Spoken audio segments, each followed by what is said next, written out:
Good afternoon and welcome to our regular council meeting of Monday, July 11th, 2022. I'll call the meeting to order at 5 p.m. First item on the agenda is item 1.1, conflict of interest declaration, pecuniary or non-pecuniary. Are there any in the room this afternoon? Thank you. Moving on to item 2.1, acceptance of the agenda. There's going to be a couple of changes. We're going to be moving agenda item 8.2, the 2021 annual report. We're going to move that up to 4.4 and move land acknowledgement protocol 4.4 down to, it'll now be 8.2. Also, we have a Zoom meeting with regarding the council remuneration review at 5:30 p.m. so we'll have to adjust for that as well. Are there any additions to the agenda this afternoon? Seeing none, can I get someone to make a motion to adopt the agenda as circulated? Councillor Beekman. Any further discussion? Seeing none, I'll call the question. All those in favor? Carried unanimously. Thank you. As amended. As amended, yes.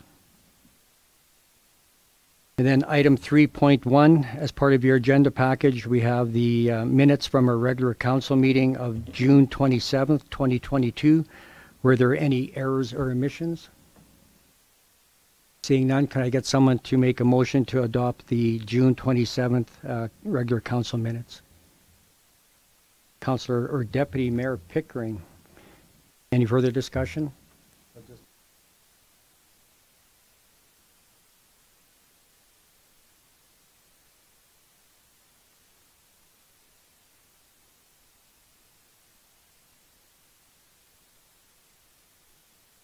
Deputy mayors for a while. Yes. Until the swearing in period? Yes. Okay, thank you. Okay. So we have a motion on the floor by Deputy Mayor Pickering. Any further discussion? Seeing none, I'll call the question. All those in favor? Carried unanimously. Thank you. Moving on to business arising from the minutes. Item 4.1. LGBTQ2S plus Inclusivity Action Plan. Our CAO, Kalen Hastings, is going to present. Go ahead, Kalen. Thank you, Mayor. At the regular council meeting of June 27th, council moved unanimously to direct administration to come back with the staff report for the July 11th council meeting on how the town of Coaldale can be strongly committed to the principles of equity, diversity, and inclusion to make sure that all persons, including racialized persons, persons of color, women, Indigenous persons, persons with disabilities, LGBTQ2S plus persons, and others feel welcome in the community. And that was passed unanimously. This staff report represents a formal follow-up to this resolution, and contained within it is a three-pronged action plan that reflects the town's commitment to advancing the principles of diversity, equity, and inclusion. The first prong of this plan consists of re-reviewing both the town's health and safety manual, which was last updated in June 2020, and the recently updated employee handbook to ensure that they are in compliance with the Alberta Human Rights Act. Although I'm not aware of any elements within either document that would be inconsistent with the parameters of the Human Rights Act, it is prudent to periodically review documents like this. The second prong of this plan consists of updating the town's Employment Opportunities webpage so that it clearly communicates that the town is an equal opportunity employer that welcomes job applications from all persons, regardless of their race, religious beliefs, color, gender, gender identity, gender expression, physical disabilities, mental disabilities, age, ancestry, place of origin, marital status, source of income, family status, or sexual orientation. It is recommended that a statement acknowledging the town's commitment to these principles be made on all future job advertisements as well as on the town's website. The third prong of this approach, of this proposed action plan, consists of installing signage at town facilities and buildings that identifies them as LGBTQ2S plus friendly spaces where all persons are welcome and where discrimination and bullying are prohibited.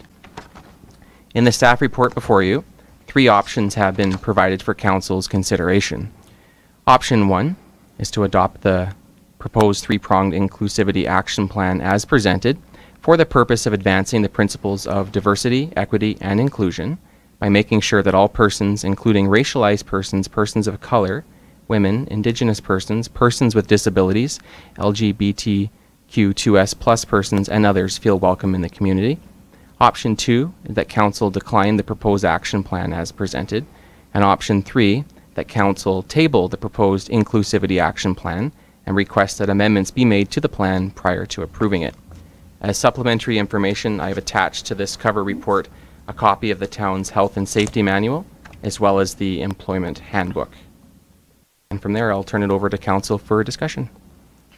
Thank you, Kalen. The staff report was very well done. I appreciate the time and effort you put into that. So I'll open it up to the floor for any questions, comments.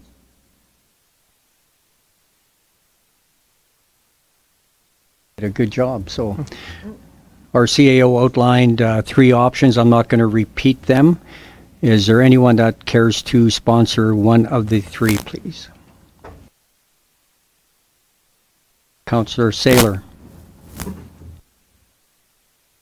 I'd make a motion that we support option 1. Thank you. And option 1, just for the record, that council adopt a proposed 3-pronged inclusivity action plan as presented.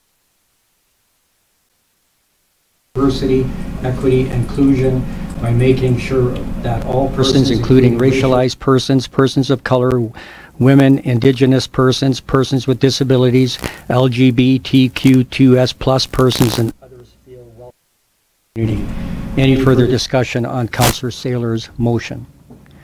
Seeing none, I'll call the question. All those in favor?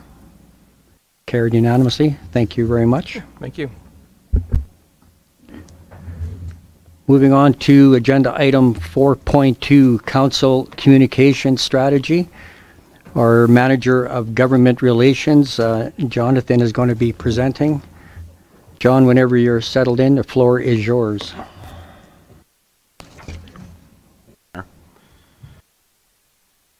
So as written in the staff report, the communications plan brought before Council today serves as an operational, action-focused follow-up to the Council communications strategy that was adopted in April 2022.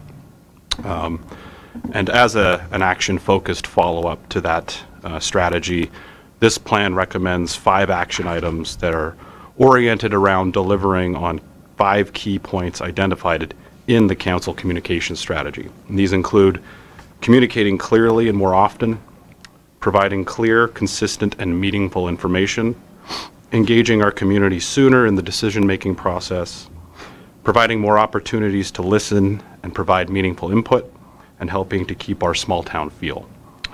And so with that in mind, the action items are as follows. The first is sponsoring a blanket edition of the Sunny South News each week, which we've proposed as a pilot project until the end of 2022. This is something that's similar to what's being done in Lethbridge County, as well as the town of Picture Butte. And the idea here is to extend coverage of town initiatives and events that might otherwise only be advertised on social media or the website to less tech-savvy residents by delivering something physical and tangible right to their door. The second action item consists of creating a community event calendar to be used primarily for internal purposes so that members of council and staff can choose which events they'd like to attend in the community. And so we can utilize a more divide and conquer approach by having a presence at these events. And there's 2 reasons for adopting this kind of calendar. First, rather than hold town events that residents may or may not be able to attend, the idea would be to send members of council or town staff to community events already scheduled and being held. So simply put, rather than trying to draw a crowd to us, we go to the crowd that's already there. And the second reason for developing a calendar of this kind is that it would help the town create a predictable expectations by scheduling on an annual basis events surrounding major holidays, such as Canada Day or Halloween or Easter or Christmas, and that town residents could get used to the idea of having an engagement booth set up at these events. And that we would stick to each year in terms of facilitating. The third action item is to conduct an annual citizen satisfaction survey. These kinds of surveys are commonplace, especially in larger municipalities like Lethbridge and Calgary. And I think it's a good idea to have these because they can be distributed either in June or September each year, but the results can be used to inform council and administration's strategic planning in the next fall, as well as budgetary decision making. The fourth action item is reviving the town's Instagram page. Now, to an extent, I've already done this through Hootsuite by using Instagram as kind of a secondary place where Facebook posts go. But because Instagram is primarily a photo-driven platform, there are other uses for it as well, one of which might be holding photography contests, getting residents to submit the best photos of Coaldale type thing and offering prizes in return. The idea would just be to boost engagement through that medium as well.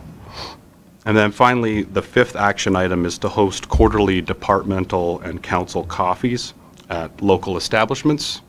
So each quarter, members of staff, along with some members of council, might go to a local establishment and we'd advertise this on social media, and it would basically just invite residents to come and chat with us about their concerns or any issues they may have on their mind.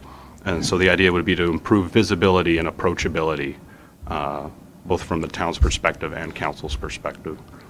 And so that basically summarizes the five action items that we're putting forward here. And I think with that, I'll turn it over to council for any discussion or questions.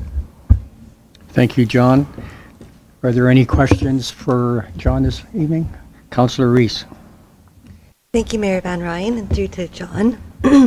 I just have a couple questions. I really like all 5 of the ideas. I think they're really, really good. The first one that I had a question about, though, was the Instagram thing. It says here that for pictures, everything other than, you didn't list wildlife, and just even like cool, unique photos around Coaldale. It would be nice to have that somehow incorporated in there too, so people know like what kinds of pictures they can put on there, and that it's not limited to what's already there and be like already said. And then what else was there? The option 3, have you thought about the options you're going to use to send out a survey? Thank you, Councillor Rees, for those questions. With regard to the Instagram page, insofar as this is just kind of a general suggestion at this point, I think once, if council decides to adopt that, we could definitely get into more specifics about the kinds of photos that we'd want to see and the kinds of initiatives we would use Instagram for. And we can come back to council with some further recommendations on that front. For the citizen satisfaction survey, I would think that a mailer as well as an online survey would do well. Let's Connect Coaldale is often a platform we use to conduct surveys, but for a larger survey that's going to be used for decision making and for strategic planning, I would suggest also having a mail out version as well. That's perfect. Thank you very much. Councillor Beekman. Thank you, Mayor, and thank you, John, for this. The on item number 1, the blanket coverage of the Sunny South News, what would the frequency of that be again? Thank you for the question. I believe it would be each week. Each week, so that just in my estimation, from July 11th to December 31st, at a cost of $22,000, that puts us under $1,000 a week to do blanket coverage. That gives us 25 weeks there. So, okay. Now, just a little added extra on there. There's no way to really budget for it, but on top of that, how much does the town of Coaldale normally spend in our own advertising in the Sunny South News? That would be above and beyond the blanket coverage. At this point, I don't have those numbers. Okay. I would have to look into them, but I could certainly provide them for you at a later date. Since beginning at the town, there's been very little advertising purchased through the Sunny South News. It's mostly been done just by forwarding press releases to them at zero cost. Would the information that we'd be putting out for this be more in the shape of a press release as opposed to an advertisement? I think it would depend on what's going on in any given week. Certainly, because we are going to be, or the idea would be to be sending out a blanket edition, we would have a little bit more leeway in terms of what we can put in there. I know that we'd have more reserved space. For instance, I think the agreement is they'll give us upwards of a page to either populate with advertisements or stories that we would like to be covered by the town. Okay. Yeah. Thank you. Kalen has a comment as well. Thank you, Mayor. Just to add on what Jonathan mentioned just there, part of the benefit of the proposal that the Sunny South News made to us is that they're going to include ad space as part of the cost for blanketing, and it's going to work on a rolling basis. So if you don't need the space for one edition, they just add that to the next edition that you can use it for. So if you need something big at the end of one month, but something a little bit slower on another month, you still get credit for that space each year. So the $22,000, this is the net cost increase in order to blanket to everybody or every residence in Coaldale on a weekly basis. And that's cashing in some of the expenditures we already have in our budget for advertising. Okay. And off the top of my head, 20,000 is roughly what I seem to remember we spend or have spent historically on various paid advertisements in newspaper. So, if you don't mind, so this 22,000, that's a pretty good bang for the buck. Then they've worked out a deal with us on that. That's correct. Okay, awesome. Thank you. And this involves some creativity on their part to try to minimize the cost impact as much as possible. Councillor Chapman. Thank you, Mayor Van Rijn, and through to Kalen and Jonathan. Thank you so much for putting all this effort and work into this. And I'm speaking in favor of your 5 points and the cost to, and particularly the cost for the Sunny South News. Just a caveat to our ads or our time in the news. I think that's really great because it will cover the whole town for that blanket coverage. Otherwise, we're not getting everyone.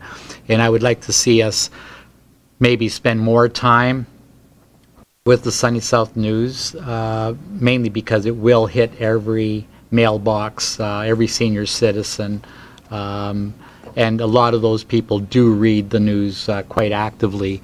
But the caveat that I would just suggest is that inclusive to some of our advertising is, for example, development permits and those sorts of things that go through MPC and some of our other departments are would be on top of what our normal advertising fee that you would be looking at.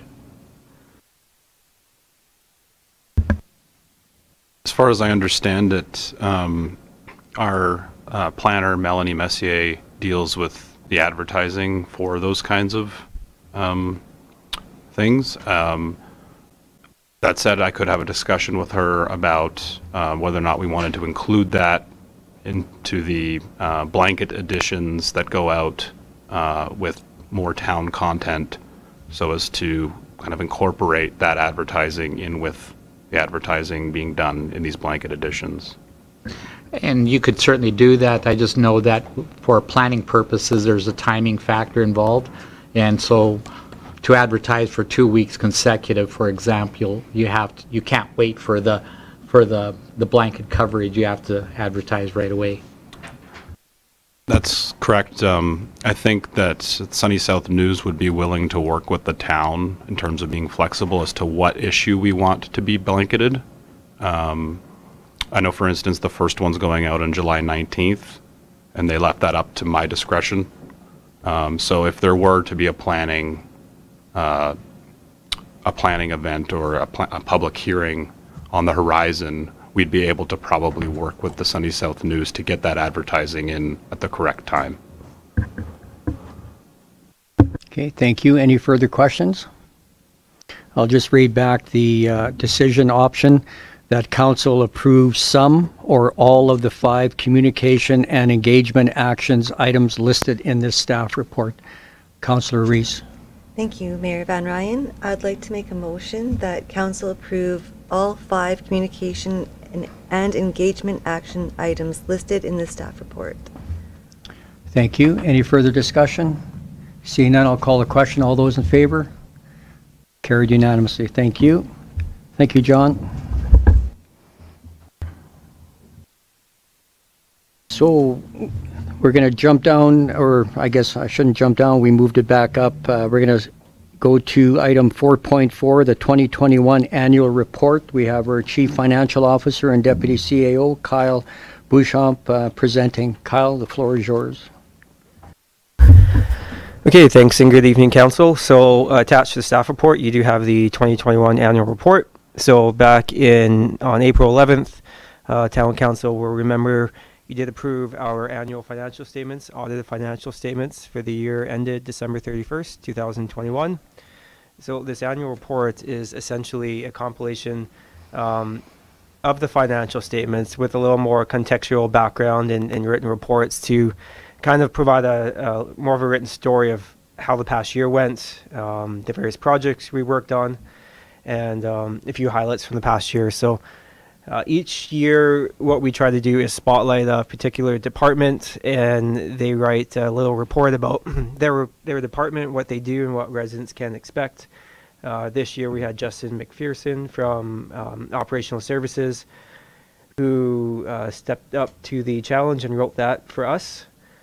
I won't necessarily go through the whole annual report in detail, but you know, we do start with messages from the mayor, our CAO, myself, and then some information on Town Council and the audited financial statements. So that being said, I'll just maybe turn it back to Town Council if they have any questions on this annual report. And one final further thing, sorry, is that once this is finalized here, we will put this on the website, available for all resident stakeholders to look at their leisure as well. Thank you, Kyle. For myself, I just wanted to congratulate you on a job well done. There's a lot of work putting that together, so I really appreciate that. So I'll open it up to council for any questions, comments. Councillor Chapman. Yeah, thank you, Mayor Van Rijn, and through to Kyle, thank you again as well. And just reflecting on the mayor's comments, I too really am pleased with your the report and the level of professionalism that went into this report. I have no questions on the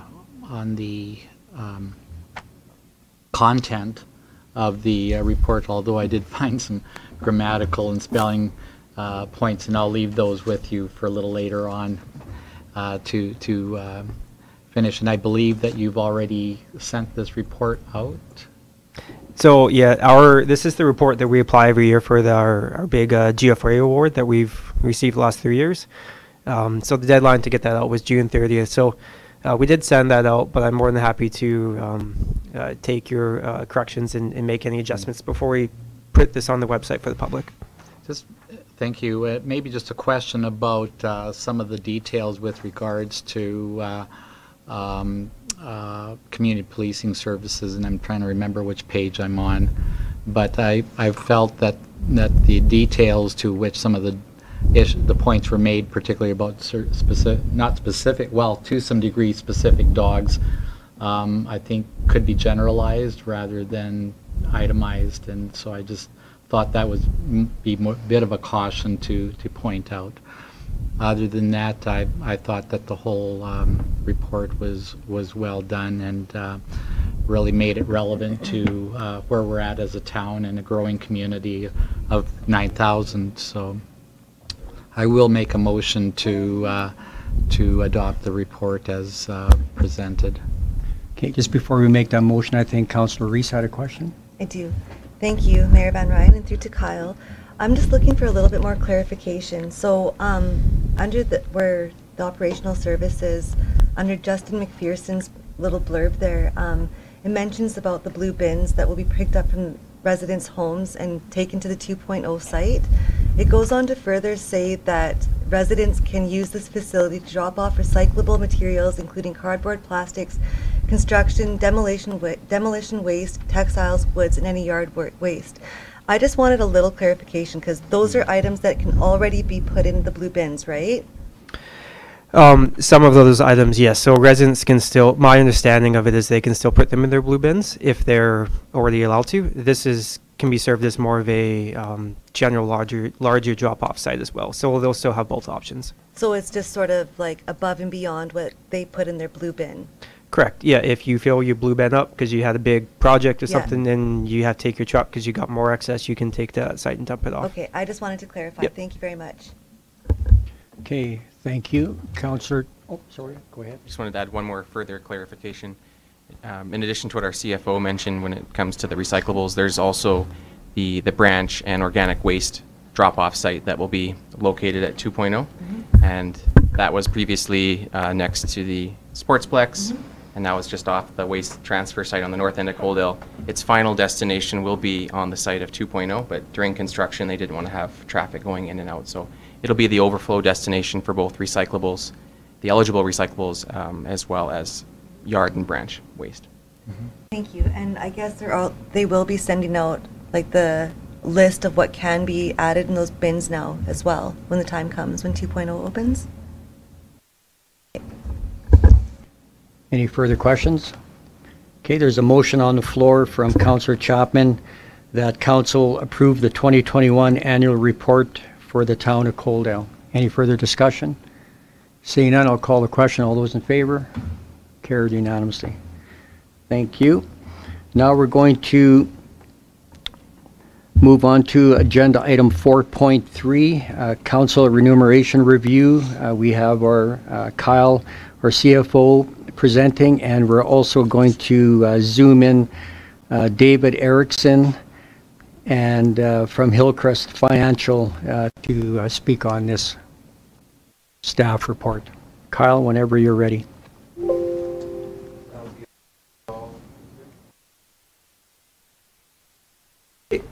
So at the May 24th council meeting, council made the motion to direct administration to bring back a report from a external consulting firm reviewing the town's executive compensation and where town council sits for that compensation. So attached to the staff report, we do have a council salary review that's been completed by Hillcrest Financial.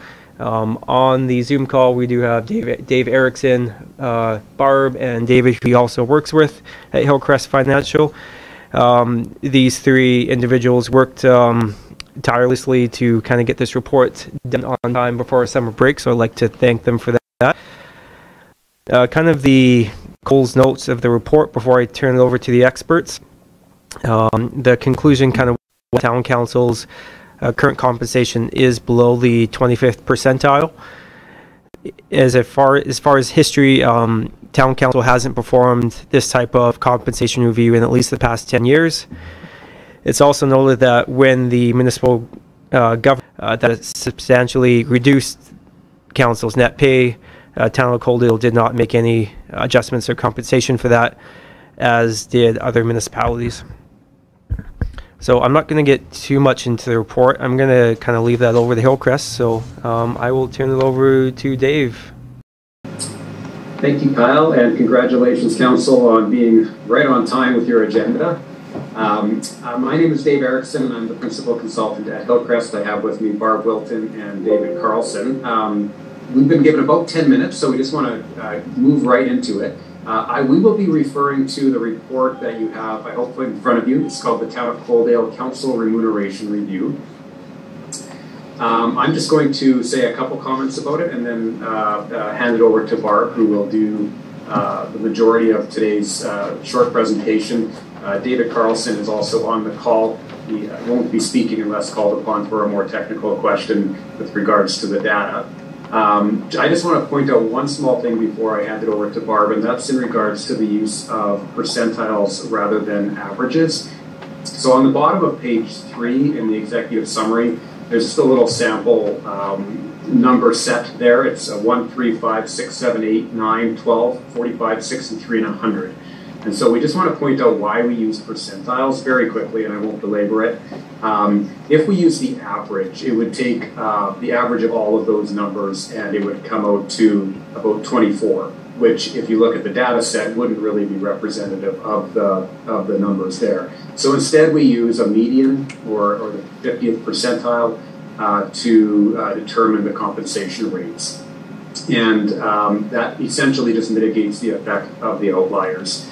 So with that in mind, that small technical bit, I'm just going to turn it over to Barb, and she's going to take us through a few highlights. And then we'll stick around for questions as long as you like, but understand you have a fairly full agenda this afternoon. Thank you, Mayor and Council, for the opportunity to present this evening. I will reference the page numbers in the report, so perhaps it'll be easier for you to take a look at some of the charts. So one of the things that we took a look at were who were Coaldale's comparators. And so we took a look at the Government of Alberta and their Municipal Measurement Index. And ideally, they recommend that you take municipalities that are plus 10 or minus 10 using the MMI to see where your comparators actually are. And so we did that. And in conjunction with that, we also looked at your neighbors, and we looked at other municipalities that have similar characteristics, including those towns that are closer to a major center, so you might, be influenced by those larger centers. And so that's how we came up with a list of comparators. Clearly, there's a whole bunch more comparators that we could have added in, but sometimes you get too overwhelmed with information and it doesn't give you much better data to work from. And so we restricted it to 10, and I'm happy to say they all agreed that they would participate, and we're very willing with their information. We also surveyed for benefit coverages and status of the mayor, expenses per diems, technology, and those sorts of things. And so we've put charts at the end, and we've made some commentary on some of those areas as well. But I guess what I want to draw to your attention is probably on, most important is on page 5. So it seems to us that neither the status of the mayor or the population of the community are the reliable indicators of the actual remuneration per mayor and council. So you'll see on here we've used the population, and I know that this is probably not reflective of what's on your website, but we had to use some standard, and so we used the 2021 census data to come up with the population of the comparator communities. So that's where you're going to see a bit of a difference. So we used that population, and then we took a look at what the 25th, 35th, 50th, 75th, and 100th percentile would be. Excuse my voice, I've had COVID for the last couple of weeks. And then we put together the mayor honorarium and the councillors. And so you will see from this chart on page 5 that at Coaldale's mayor honorarium is below the 25th, as is the council remuneration as well. And then on page 6 just simply shows it in a shorter type chart. So if we turn now to page 9, we were also asked about the per diems. And so we did the same thing. We've added in the population what the full day per diem would be and what a half day would be. And Coaldale is at 25th of the 25th percentile of the comparator group. If you go to page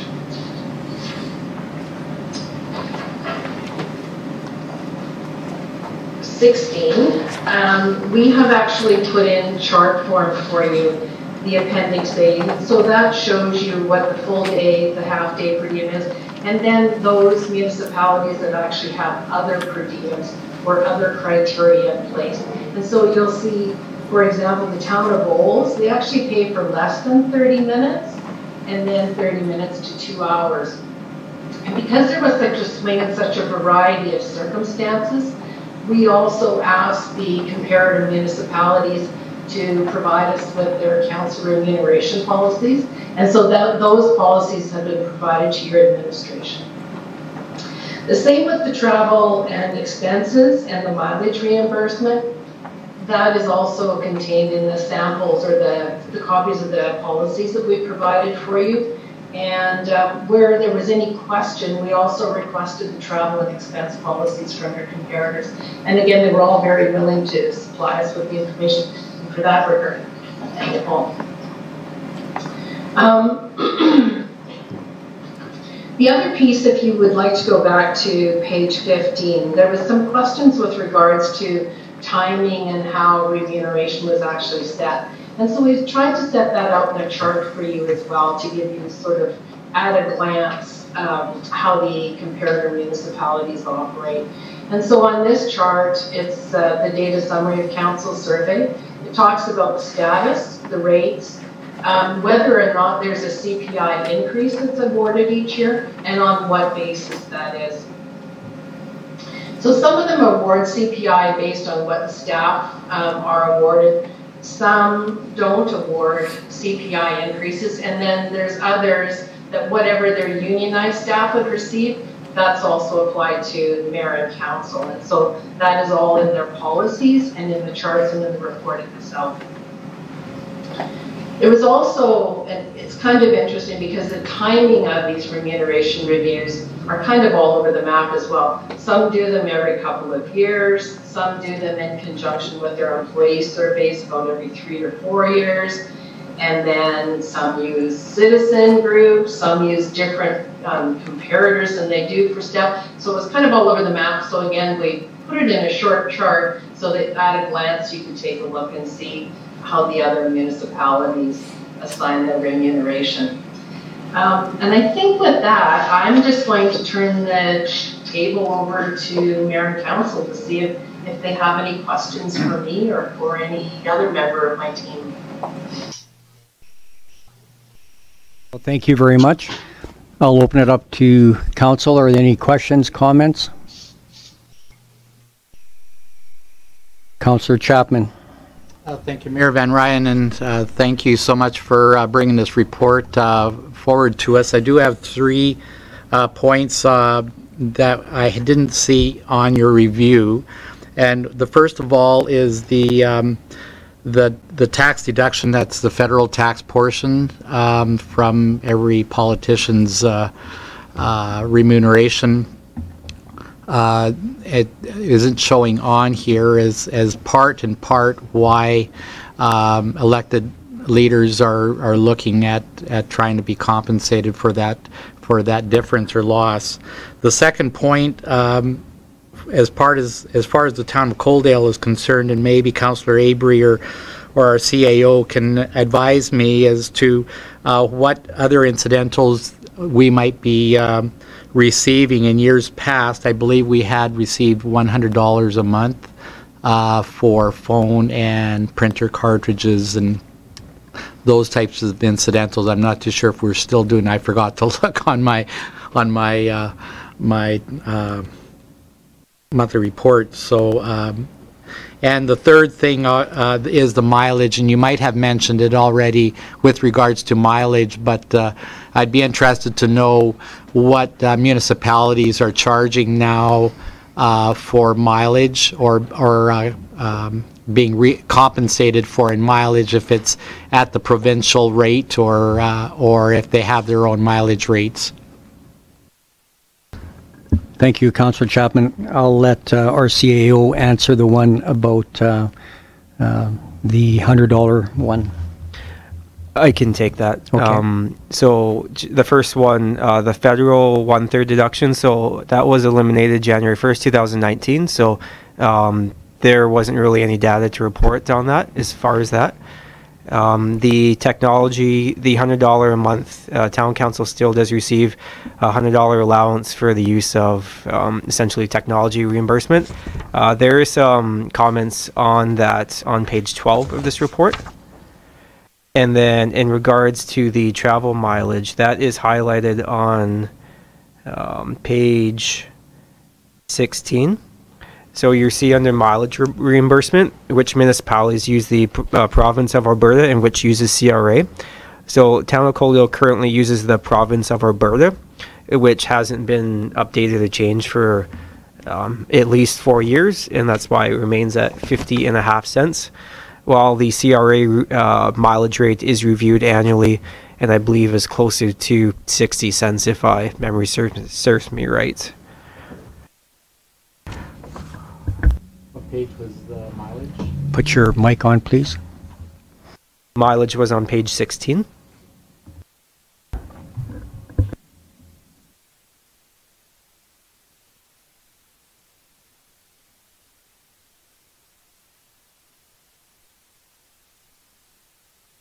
Did that answer all your questions, Councillor Chapman? Any other questions, comments from council? Barb, do you have anything in closing before we move on to decision options? I don't, Your Worship. I would just like to say thank you so much for providing us with this opportunity to present and to work with Coaldale on this project. Thank you very much. So our decision options this evening are option number 1, that council receive the compensation survey report for information and direct that administration incorporate this report into the 2023 budget deliberation process set to take place in the fall of 2022. Option 2, that council receive the compensation survey report for information and direct that a committee consisting of up to 5 former members of council and or citizen members be created for the purpose of analyzing the data and developing a recommendation for council compensation on a go-forward basis, and related honoraria and expenses to be considered during the 2023 budget deliberations set to take place in fall of 2022.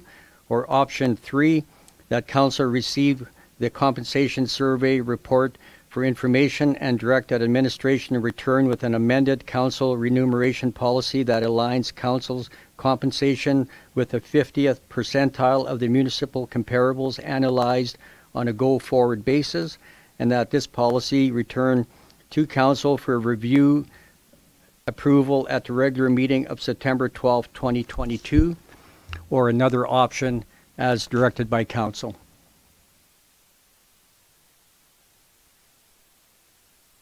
Can I get someone to take a look at one of those 4 options, please? Councillor Beekman. Thank you, Mayor. There's quite a bit to unpack here, and I know I'm looking at a few different options here that I like that aren't in the 3 options. Number one thing that I do really like is if we are doing some sort of a review, a couple of the other communities had an ad hoc citizen committee. And I really think if we're going to do any sort of review on our remuneration, it should be at the, at the call of the citizens we serve. I also don't fully believe in just a straight up salary increase, but I do want to see changes made to our per diem and mileage. So having said that, I'd like to put a motion to table it till September 12th meeting.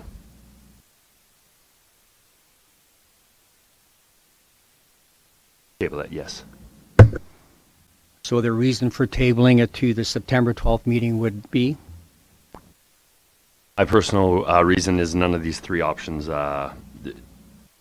appeal to me, and I believe I'd like to come up with a better option that is more that focuses more on the per diem and the mileage end of things instead of just a straight up salary increase. I understand we are on the lower end of the percentile for salary, for where the salary's at, but I believe we could compensate fairly based on bringing our per diem and mileage up and keeping the salary down. So option 2 would look after that, because that would be the purpose of analyzing the data, and then with the either citizen members and or council, previous council members they can dive into that information along with our CFO and Hillcrest to come up with the answers, and that way they can get an answer to us by September instead of waiting and starting this whole process over again. Then I'd like to amend option 2. That's a good point. I'd like to amend option 2 that we direct the committee an ad hoc citizen committee. And that's what option 2 refers to. Okay. So are you okay with making a motion for option 2 then? Yeah, I'll change that motion to be option number 2. Okay. Any further discussion? Councillor Chapman. Yeah, thank you, Mayor Van Rijn, and just maybe for a quick discussion on mileage and whether whether we can step into a provincially set rate at this point in time, or do you want, or would you prefer to wait till the 23 budget deliberations before we consider a mileage consideration? The mileage rate is set by policy, so the policy would have to be adjusted before any such change could take in place. So if that is a direction of council, that's one of the things we could have on the docket and get ready to adjust and bring back, is that policy with adjusted mileage. We can, Mayor, I think we can vote on Councillor Beekman's motion, and then I'll make a motion that we bring the mileage, direct administration to bring back the mileage policy for consideration. Would Councillor Beekman be okay with a friendly amendment to include Councillor Chapman's comment? Yeah, let's include them both. You're okay with that, Councillor Chapman? So I'll just repeat the motion, and I'll have Councillor Chapman add in at the end. So option 2 is that council receive the compensation survey report for information and direct that a committee consisting of up to 5 former members of council and or citizen members be created for the purpose of analyzing the data and developing a recommendation for council's compensation on a go-forward basis and related honoraria and expenses to be considered during the 2023 budget deliberations set to take place in fall of 2022 with the addition of further that back to mileage. Okay, thank you. Any further discussion? Councillor Abrey. Thank you, Mayor Van Rijn. Just a question with this and a comment with the ad hoc committee.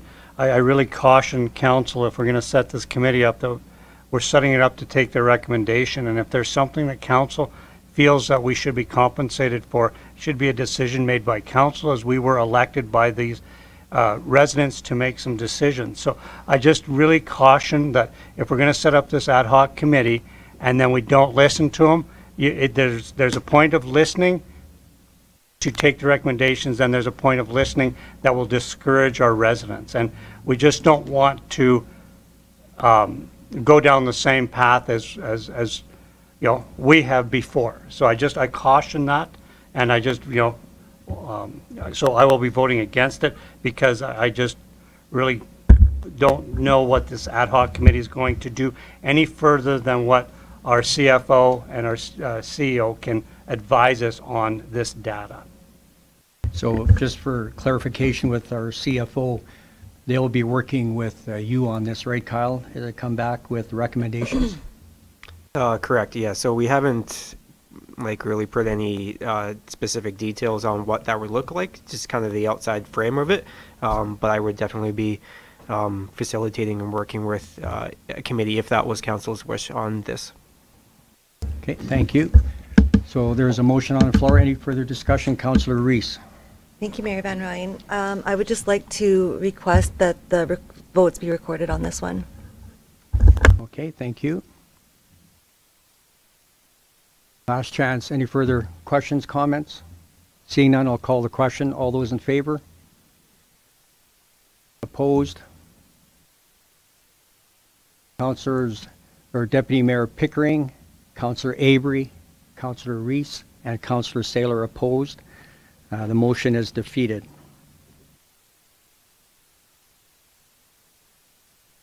Councillor Chapman. Mayor Van Rijn, I'll make a motion that we table this item until the September meeting and bring back some recommendations from administration. So just one comment regarding an email we received this afternoon. We have a special council meeting on July 25th that we can add this to. That would be time to do that. Next council meeting, July 25th. Thank you. Any further discussion? There's a motion on the floor by Councillor Chapman. I'll call the question. All those in favor? Opposed? Oh, sorry, carried unanimously.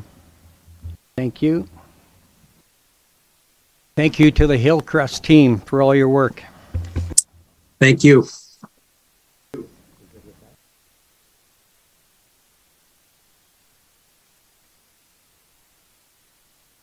Okay, we're going to be moving on to item 4.4, Land Acknowledgement Protocol. Our CAO, Kalen Hastings, is going to be presenting.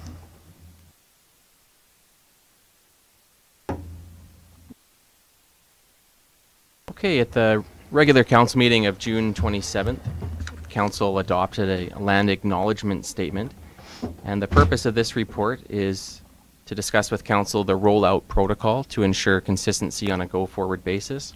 Given that this is a new step that council has taken, I thought it would be prudent for council to agree on the locations and the types of events where the land acknowledgement statement will be either advertised or read aloud to ensure that all members of council are on the same page, as well as consistency when we build programs for different corporate events.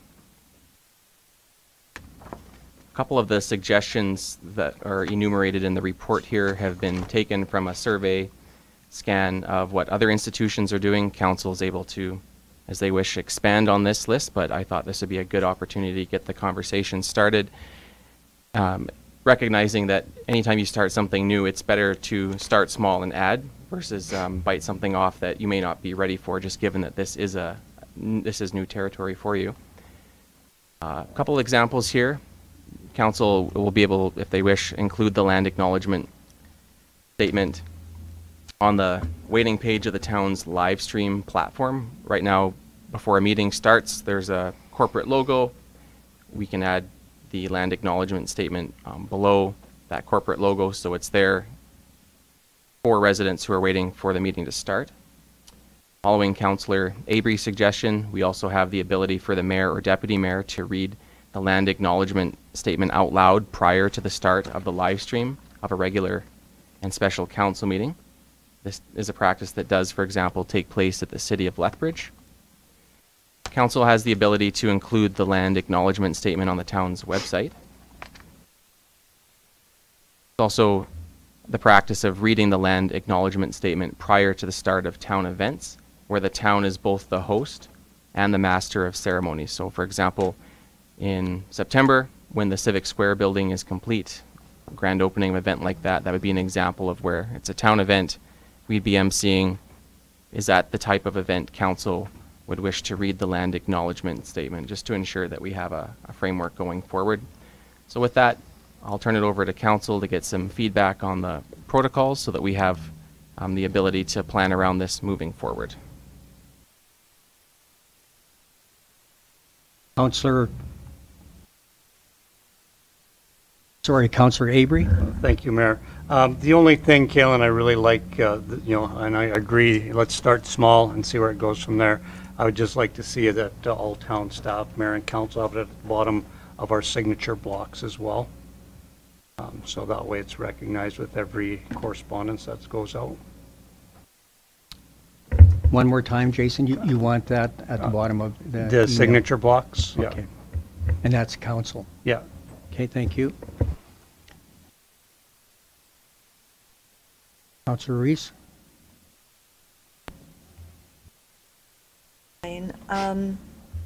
I like all four of those options.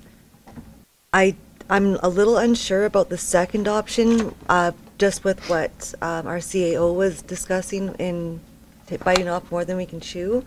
I don't know if all four options may be doing just that, or if we can maybe just dwindle it down to a couple just to start small. And I'm not sure what everyone else is thinking on this matter is, but that's sort of where I'm at right now.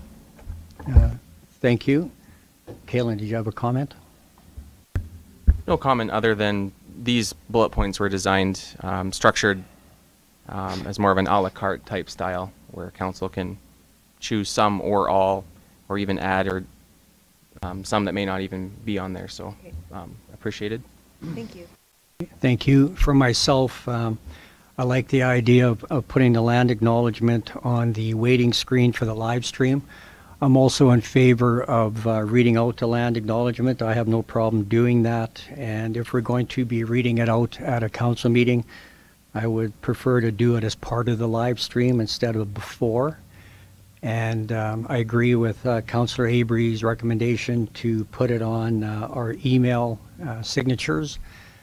And it's also important that whenever the town of Coaldale is hosting an event, like our CAO alluded to, that at the beginning of the program that whoever's presenting read out the land acknowledgement.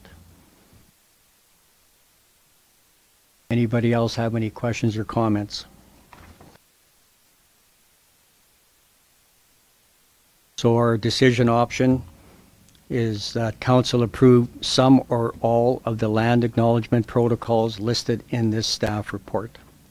I'll open up to council to see if anybody wants to make that recommendation. Councillor Abrey. Yes, I'd like to make that recommendation and adding the 5th with having it added to our signature blocks.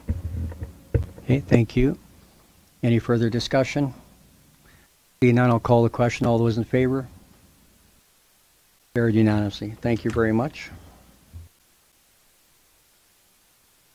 Okay, moving on, new business. Agenda item 8.1, the West Coaldale Transportation Connectivity Study, and we have our infrastructure manager, Dustin Yankee, presenting. And is there someone here from MPE today? We have Eric Dyson, and we have Steve here as well. Steve, are you going to be speaking? Because we can get you a microphone if you want to sit up at the table as well. Okay, thank you. Yeah, we need the microphones for our viewers at home, so make sure you turn your mics on and speak clearly into them, and the floor is yours. Thank you, Mayor. Good evening, everyone. With me, Eric Dyson. He's the transportation manager with MPE, and Steve Prosniak. He is with Dialogue Design. He's a bridge engineer. They're going to be walking through the West Coaldale Transportation and Connectivity Study. Just to give a quick summary, this item was last brought to council at November 8th council meeting when it was discussed and a motion was made to direct administration to post an RFP to look into the cost and benefits of a pedestrian overpass as well as the ideal location for one. The study was also to investigate ways to enhance connectivity between North and South Coaldale. So without further ado, I'll pass it on to Eric. Yeah, feel free. He'll probably go through his presentations if we can hold questions to the end.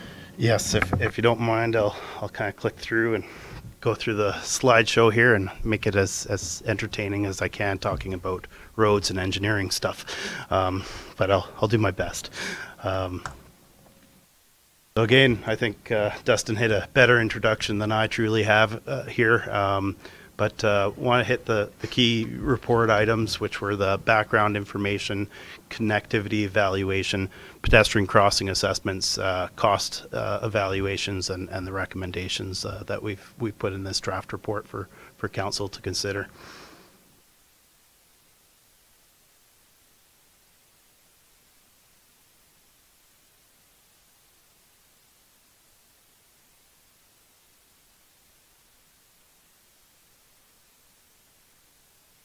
Technology isn't my thing. So first off, we go into the, why don't you do that for me, Dustin? First off, into the background information, we had a look at the existing transportation networks that we're considering in the report, previous reports that have already been completed for the town, topographic and geotechnical information, some background there, and funding opportunities. So the transportation networks, again, there's Highway 3, that's your main crossing. that we're considering crossing on this west end. It's a level 1 service class express highway, which we all know is busier than heck. CP Rail, just on the north of that, it's a single track main line, which is also consideration in the crossing, of course. And then the 3 locations that we focused on: 845, again a highway under Alberta Transportation Jurisdiction, also known as 20th Street in town; Land O'Lakes Drive, which services just to the south, but is one of the first accesses to the town that really services residential and the growth in the area with commercial; and 30th Street, which is currently a rural cross-section, ditches, and a paved road, also known as Range Road 203. Some of the previous reports, so there's a transportation master plan done for the town in 2018. It flagged some intersection improvements at 30th Street, being a signalized intersection that's been completed now. And along with that, there's some recommendations on a traffic roundabout at Land Lakes and 21st Street. Again, a part of the community and stakeholder engagement, there was recommendation of a pedestrian overpass in the area to accommodate pedestrians to the north. Highway 3 and Land Lakes Drive traffic impact assessment that MPE completed in 2016 was looking more at the traffic volumes in the area at Land Lakes, but there was a recommendation to create some pedestrian connectivity across Highway 3 at that location at the time. 2021, another traffic impact assessment was completed by ourselves at 30th Street. Again, in this one, it wasn't recommended for pedestrian crossing there, but more signage to direct pedestrians away from the crossing, as it's not really currently up to snuff for a crossing, and looking at that to the future. So topographic and geotechnical, really we looked at some background data here just to help us with our recommendations and cost estimates. The topographic data was LiDAR and just on-site observations of the ditches and grade changes that don't show up well on that data. And geotechnical information from the existing geotechnical reports in the area, primarily the school site, and revealed what we typically see in Coaldale clay and high water tables in the 1 to 3 meter range. Funding opportunities. So we had a quick look before we jumped too far down a rabbit hole here to say, hey, what kind of funding opportunities might there be for these projects? So there's 4 opportunities that struck us as potentials. MSI and the Canadian Community Building Fund. Those are kind of funds that are typically utilized probably already by the town on projects, and they can be allocated to stack on these other programs. The other 2 are the Rail Safety Improvement Program. That's a federal fund through Transport Canada that helps with rail crossings. It's up to $10 million, 80% by the feds and 20% locally here. And last is the STIP funding, Strategic Transportation Infrastructure Program. It's got a couple of different levels that you can apply through. Often not for new infrastructure, usually rehabs, but they've been known to fund new infrastructure to times. 75% provincial and 25% municipal on that one. Now all the exciting stuff's done. We'll get into the connectivity evaluation. So it's key to understand when we're looking at crossings that intersections are considered the most common pedestrian crossing location. They're often the easiest and most direct route for pedestrians to cross any roadway, and in addition, most jurisdictions consider all legs of the intersection to be crosswalks by default, and whether they're marked or not. And this comes from the TAC manual, the Transportation Association of Canada guidelines, and it's very true when you think about it.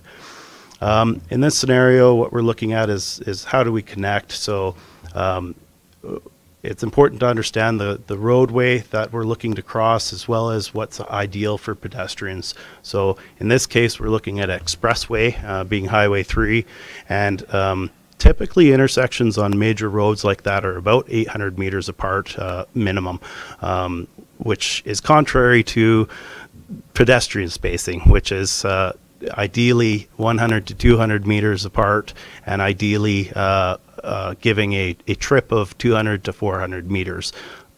People want to walk 5 to 10 minutes, not much more, otherwise they'll drive. That's basically what that's saying, to give an idea of where we want crossings, and that you want to hit destination locations such as the school and your commercial area that's developed with McDonald's and such there. So based on this, we looked from 845 west and went, okay, let's look at these few intersections and that big area in between for crossings, so that we can see, well, what might be feasible here. So we started at 845 intersection.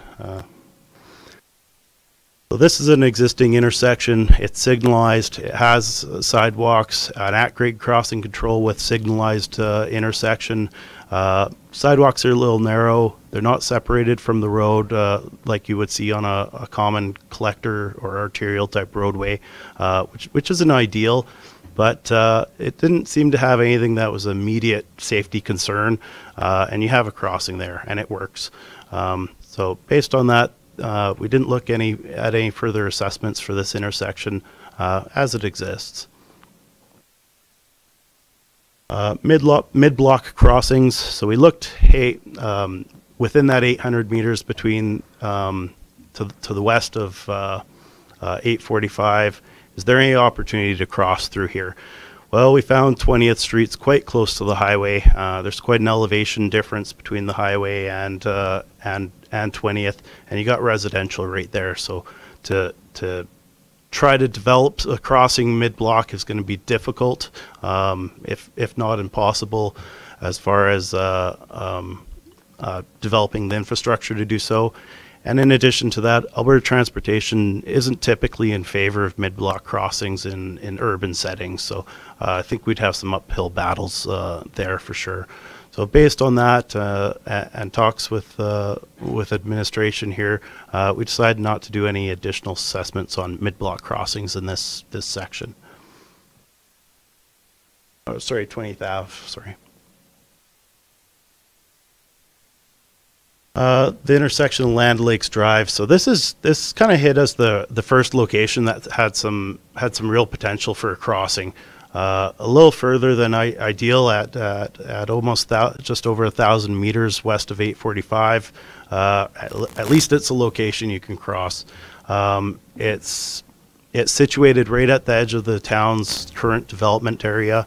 It's directly south of where that proposed school site is, and it's right in the middle of your commercial area that's developed there. So it's a real prime candidate for a crossing. So this one really flagged a gold star when we looked at it and went, hey, we should look at this one a little closer. So this is the one we flagged for some additional assessments of at grade, above grade, and below grade crossings that I'll delve into a little later. 30th Street at Highway 3. So this is right on the edge of the town's boundary with a lot of planned developments in the areas, both north and south. It's also a prime candidate for pedestrian crossing. However, maybe a little premature. It's maybe not needed quite yet, but it's definitely a location that we should look at closer. So we did do an additional assessment on an at-grade crossing there. Should be noted, we talked about above and below grade crossings at this location as well, but we decided, hey, if we look at it one location, those costs are going to be quite similar wherever we land on that corridor, so we can further investigate more details if we need then. That concludes the connectivity evaluation and jumps us into our pedestrian crossing assessments. Again, like I said, Land O'Lakes we looked at grade, 30th Street at grade, Land O'Lakes overpass, and Land O'Lakes underpass. So starting at the Land O'Lakes at-grade crossing. Just one more time, Dustin. So this roughly shows the alignment there. Again, crossing on the east leg of the intersection and up to the school site. And to the south, we flagged the roundabout location in orange there, and some potential upgrades of the sidewalks, very similar to 845 crossing, where the sidewalks are close to the roadway without separation. And there was thoughts that let's include the costs on this option to increase the connectivity there and safety by allowing for some of these upgrades. So that zooms me into the intersection there. Basically, just a visualization to show crossing the highway. We're going to add some signalizations to the poles on the highway. We'll have to add CP rail crossing signalization. There'll be some ditch work in that to get across the highway. Yeah, pretty straightforward. All in all, is it feasible? Yes. The regulatory requirements, both Alberta Transportation and CP will have some say in here, but in preliminary talks with them both, it didn't sound like there was any real holdups to this project, at least. Some additional safety we can look at is reducing speeds in the area. Again, slower vehicles go, the safer if collisions occur are. It should also be noted at this point that a signalized intersection is considered the safest at-grade crossing control that one can provide. Cost estimate, a project cost of just over $1,090,000 is anticipated for this project, and with fairly reasonable regulatory approvals on it, we'd see construction around by winter 2023 being completed. Eric, just while you're on that slide, can you just explain how you envision the crossing across the rail tracks? They're usually fenced on either side of the rail track and have arms that would drop for the pedestrians as the rail comes by. So there is a component of that is a cost to install that crossing. Are any of those in southern Alberta? Offhand, I can't think of one. I've had conversations with them as part of the Link Pathway Committee with them, and they're not opposed to them. Again, I think the biggest thing is that it's a good location to cross, rather than can we cross at this point. I think CP wasn't adverse to it. They don't love adding crossings. They like to remove crossings currently. So definitely further conversations with them. On a different scale, an example could be in Calgary, the C-Train. It's a smaller type of crossing, but similar application, where it's just a pedestrian crossing. Okay, thank you. And there are a few around. I can find a couple. Yep. We'll just wait. Okay, go ahead.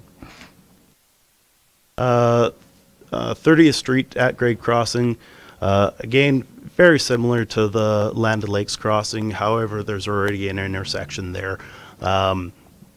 Some of the considerations on this one is, with it being a rural road cross section, having ditches, by the time we put a pathway beside that, we have to maintain the ditches to maintain drainage, and you're putting your path way over, and you're going to have to purchase property to do so.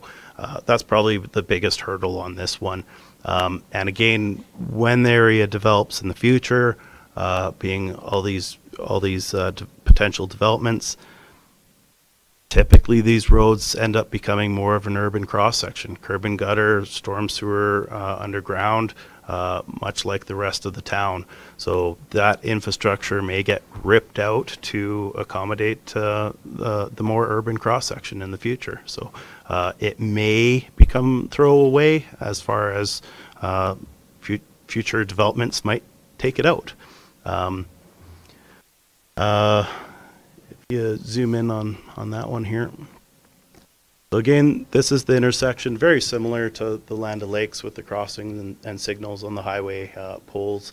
The interesting about this one is CP's crossing there. If you cross within the existing signals, it's going to be cheaper. You're not going to have to put in its own crossing control like you would at the Land O'Lakes Drive crossing. But again, kind of flag the property to the north and the south as needing purchase, which is going to take some time. Feasibility, absolutely. It's a feasible crossing as well. However, with the future planned upgrades, it may be affected by that, like I said.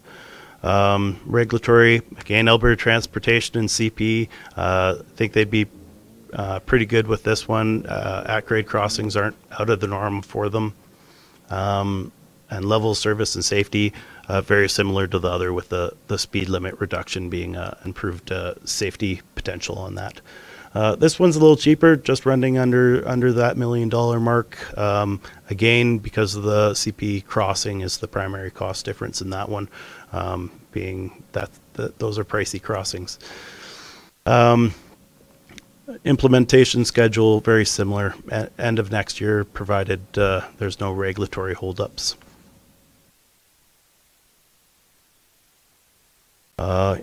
So the overpass crossing at Land O'Lakes, we flagged a location here for the pathway alignment and the bridge alignment.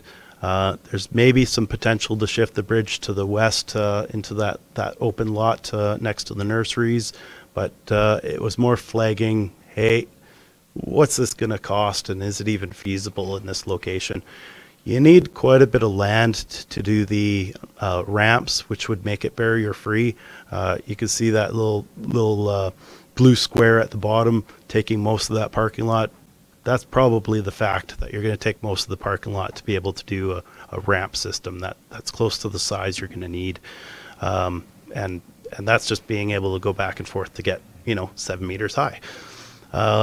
To the north, luckily enough, we have a lot of land there to build a ramp, and it fits quite nice between the CP and the roadway there for that portion. So you just click once more. It's just a quick visualization we did to kind of show what you could be looking at. Again, just to give on the surface, there's a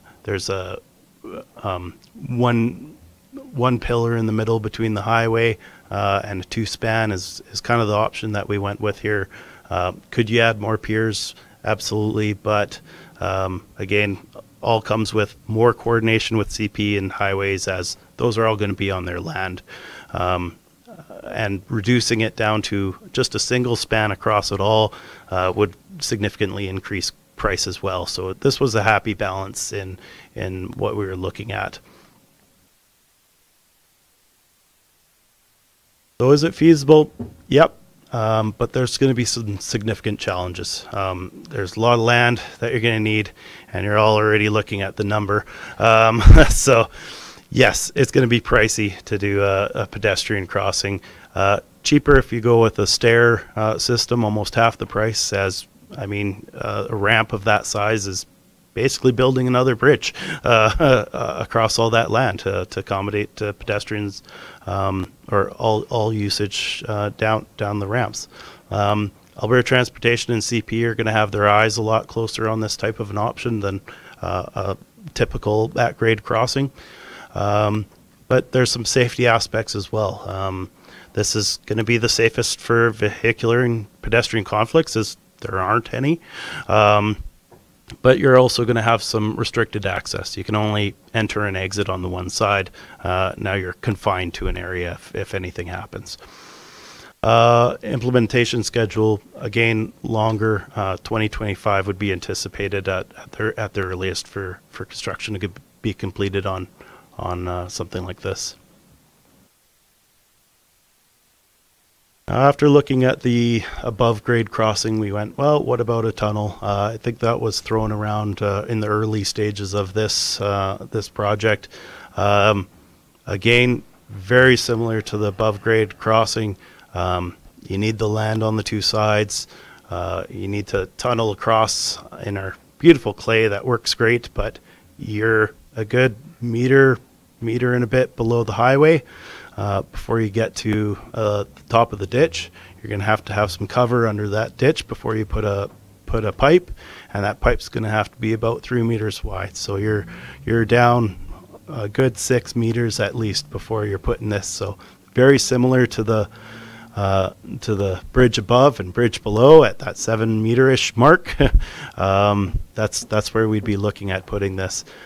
Ramps on something like this, that's a pretty big building to cover all of that. You're probably better off at an elevator and stairs to keep that as tight as possible. Cost-wise, you're going to be cheaper.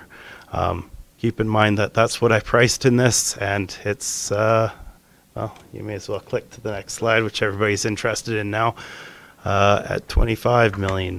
So you're even more than the bridge above structure. So again, very pricey. You're going to have AT and CP even more interested in this one.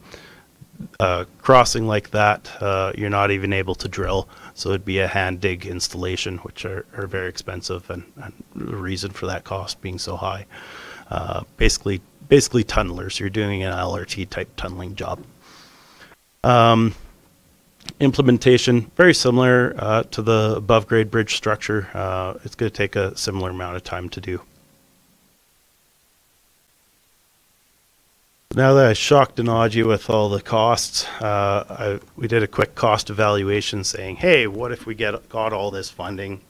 Then where would we land? Well, it doesn't look too bad, as you can see on the right side, if we get all this funding. But I can draw your attention to the bottom. The rail program in 2022 funded 147 projects at $24 million, which averages about $160 or so $1,000 per project, which is you can see far from the 3 million and 1.5 million that we'd anticipate with their 10 million mark being their upset. Very unlikely that we'd get the money from them, to be honest. Definitely something that can be investigated further. You don't know until you apply. But just to give you what the average is and what we'd be asking for, speaks some volumes. And very similar on the STIP program in 2019 for the bridges. They did 38 projects at 18 million, which averages around the $450,000 range, which is a typical culvert job or small standard bridge replacement job. So you can see the likelihood of getting the funding may not be there on these projects, other than maybe 30th and Land O'Lakes, where they're a lot lower in funding availability.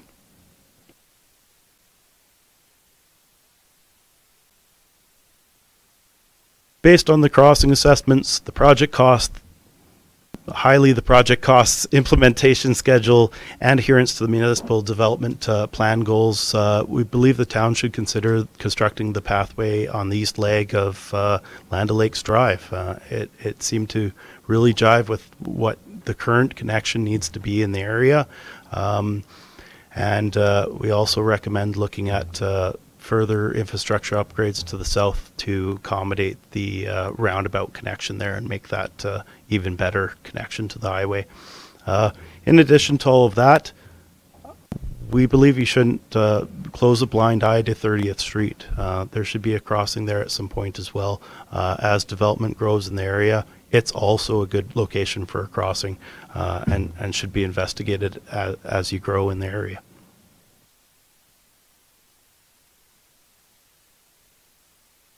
Questions? Okay, well, thank you very much. I'll open it up to council. Any questions, comments? Councillor Chapman, you had a question earlier. And, great study. Thank you. Just a question about the mid-crossing. I have several questions actually, but the mid-crossing between 845 and 30th Street. So is Alberta Transportation saying that a mid-crossing such as Land O'Lakes Drive is still okay, or is that kind of like, are they frowning upon that? At Land O'Lakes Drive, that wouldn't be considered a mid-block crossing. Or it would mid-block. be considered a intersection crossing, as there's already an intersection at Land O'Lakes. It was the section between going, hey, let's cross the road in the middle here somewhere, which was an option because of that distance, but became not an option just because the 20th Avenue and the highway, if you drive by, are quite an elevation distance and close. So you're looking at something to get you up there, and there wasn't room to do it without, hey, we're going to have to take residential property and buy land to raise this road up to do that, you know, which becomes drastically unfeasible. So just from more of an optics point of view, the Land O'Lakes crossing seems to be most favorable to me, not just because of cost, but when you look at what or how people commute. And Yes. currently, once that school is done in 24, you'll see a lot of foot traffic trying to head the shortest, straightest way. Yep. And so Land O'Lakes would be the shortest with your 10-minute walk. So going all the way over to 30th Street and then back down is going to be a longer way according to the map. And so I think people are going to try to look for the shortest and shortcuts. Which leads me to the next question about a fence.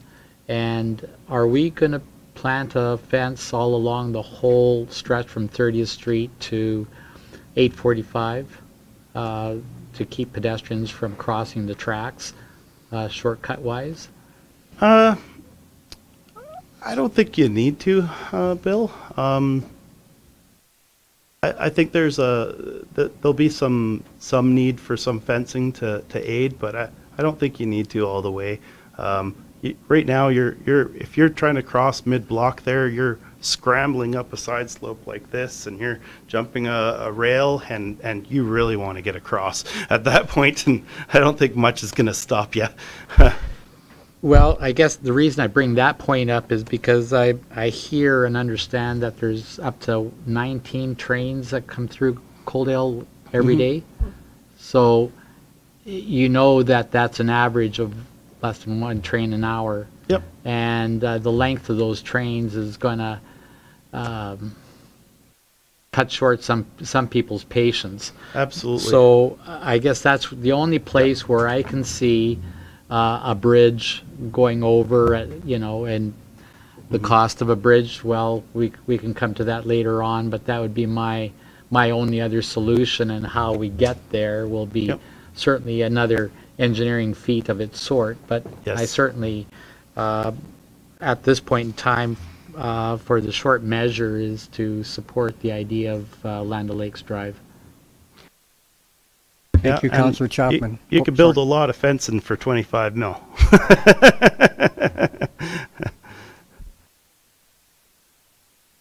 Okay, any other questions, comments? I just have one question, actually two. So the at-grade crossing, you want to put it on the east side. I'm assuming you don't want it on the west side because there's no sidewalk going straight south from there? Ideally the east side, because a lot of the traffic movements that you see there are going northbound, making left-hand turns towards Lethbridge. So you're seeing a lot of that left-hand turn movement, and by having that pedestrian crossing on the east leg, you can have, while that dedicated left turn's happening, the crossing happening, so you're not affecting the light schedule as well either. So it looked as reduced conflict and works well with traffic flows. Okay, now that you explain it, that makes perfect sense. And then the other question I had, and it's not necessarily to do with this staff report that you, Dustin, worked on with you guys, is with Alberta Transportation at the 845 intersection, are we still looking into putting turning signals for the truckers? They are still looking at, their consultant is looking at what improvements can be made in conjunction with an overlay project that they're doing next year. So it's primarily in their court as a matter of budget on what they can fit in with that project, versus they know that it needs to be done at some point, and then they might have to go back to get more money. So I think there's more discussion to be had there, and maybe a budget dependent item on their side. Okay, thank you. And then back to funding opportunities for some of these scenarios that you had. So for the overpass, is there some of these grant applications that we can do and see if we are successful in getting a grant application before we turn over that next stone to see if we can afford to do that overpass? Like if we get commitment that we are getting a grant, then we can look at that more seriously. How does that work? I guess the main challenge with the grant, the larger one being, all right, what did you say was the RS, the Rail Safety Improvement Program. The deadline is August 1st. And looking at the timeline of the projects and the timeline of the school, from our perspective, if we wait a year, that just pushes, I guess, the likelihood of us doing the at-grade crossing in time for the school opening. So if we apply for the overpass this year and don't get it, we just risk delaying having any kind of crossing before the school opens. And as part of the grant application, do you have to have the design 100% complete? Nope. Go ahead, Kalen. The questions that we presented to Eric during our one of our workshop check-in meetings on this project is the total amount of grant funds available relative to the number of applications, and I think Eric covered that in a slide. One community getting 10 million seems unlikely when the total pot is 26 million, and there's 126 other projects looking for a smaller amount. So even though technically speaking we could get up to 10 million, the likelihood of that happening given the subscription level and the size of the pot makes us concerned about what our odds realistically are for what we really need to pull this off in an affordable manner. And under that program, that's Canada-wide. It's not just Alberta. So just want to make sure that we're really clear on council's expectations, so that if we apply and only get 300,000 for this, that we're not disappointed. I just want to make sure we're eyes wide open from this stage. And like with any grant, if you're successful, there's a time stamp on that grant for you to use the money, correct? So. Yep. Okay, thank you. Councillor Abrey. Thank you, Mayor. So if we do the at-grade crossing, we're still going to be looking at updating to a roundabout. What is the estimated cost? I won't hold you to it, but to put a roundabout at that intersection is going to cost $1 million, $2 million? That roundabout was a previous study. Yeah, we had looked into that, I believe it was last year with ISL Engineering. The estimated costs for the roundabout were $850,000, and that was based on 2021. So altogether, we'd be looking at a little bit over $2 million project for the. And to be fair, the upgrade I'm talking about with regards to the pathway isn't contingent on or needing the roundabout. Considerations were just in place that, hey, if you do that upgrade, there's some connectivity there. Thank you. Another thing I just want to add to, it was looked at as a roundabout. Not that I'm speaking in favor or against, but there is also the option of putting signals at Land O'Lakes and 21st Ave. There's obviously operational differences, but there's also a bit of a price difference. So if I believe the estimate from ISL was about $550,000 at the time. So yeah, there's definitely considerations on both sides, and if council wanted to look into that closer, we could bring back more information, but just to let you know. So for signals at 21st Avenue, how would that affect the stacking? They would have to be timed in conjunction with one another so that stacking wouldn't impede onto 21st Ave. Yeah, you time them with the highway lights to create that. Thank you. Councillor Chapman. Yeah, thank you, Mayor. Just a question through to Dustin. Where is the alignment going to be for the link pathway? Is it going to be at 30th Street or would it be towards Land O'Lakes Drive? My understanding is that it comes in town along the canal, and then the proposed tie-in would be at the southern end of the Malloy 2A project. And actually, Eric can probably speak on this very well because he's involved. Yeah, I've been aiding the lake pathway in their design there. So they are planning on tying at 30th Street, right where that park entrance is. That's sort of their end point currently. Okay, one more time. Any more questions, comments? Okay, well, thank you very much, gentlemen. Thanks for having me. Could I get someone to sponsor that council receive the West Coaldale Transportation Connectivity Study as information? Councillor Reese, any further discussion? I'll call the question. All those in favor? Carried unanimously. Thank you very much. Excellent report. Thank you. Moving on to item 9.1 under departmental reports, we have the Coaldale and District Emergency Services 2022 Quarter 2 report. We have our Director of Community Policing here, and we have our Fire Chief, Kevin McEwen. Kevin, when you're settled in, the floor is yours.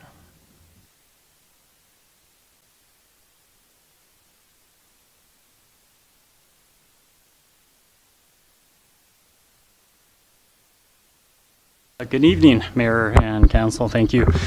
So I have the 2022 Q2 report that I'm going to present here this evening with Mark Anderson. I do have a bit of an update here near the end from municipal enforcement, so brought my backup here just in case there's any other questions that need to be answered that I can't answer on that. So we'll get started on the next slide here. So this is just looking at our call volumes over the last 5 years. As you're quite aware, we have seen a significant increase in our calls for service lately.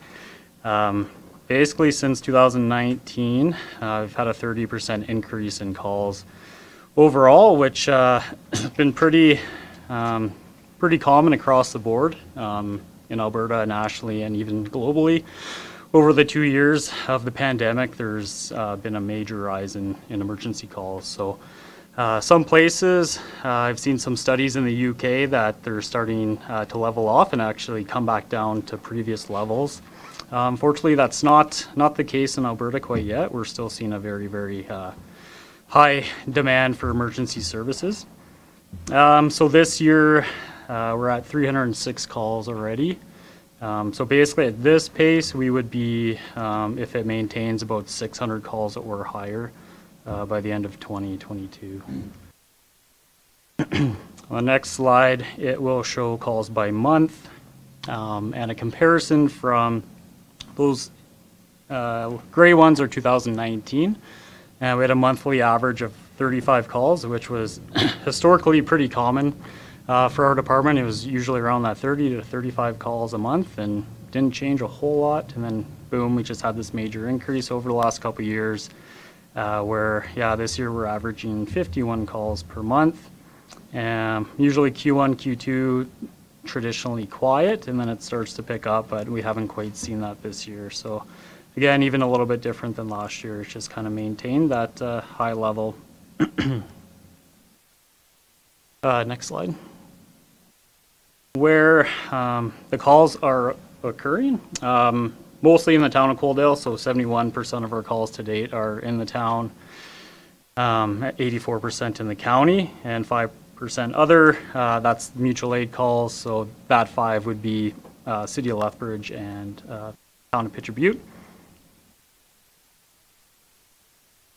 Out of the 217 calls in the town of Coaldale, we're currently did 157 medical and 60 fire calls in town, so kind of right on par to where we usually are at as far as the ratio anyway, compared fire compared to medical calls.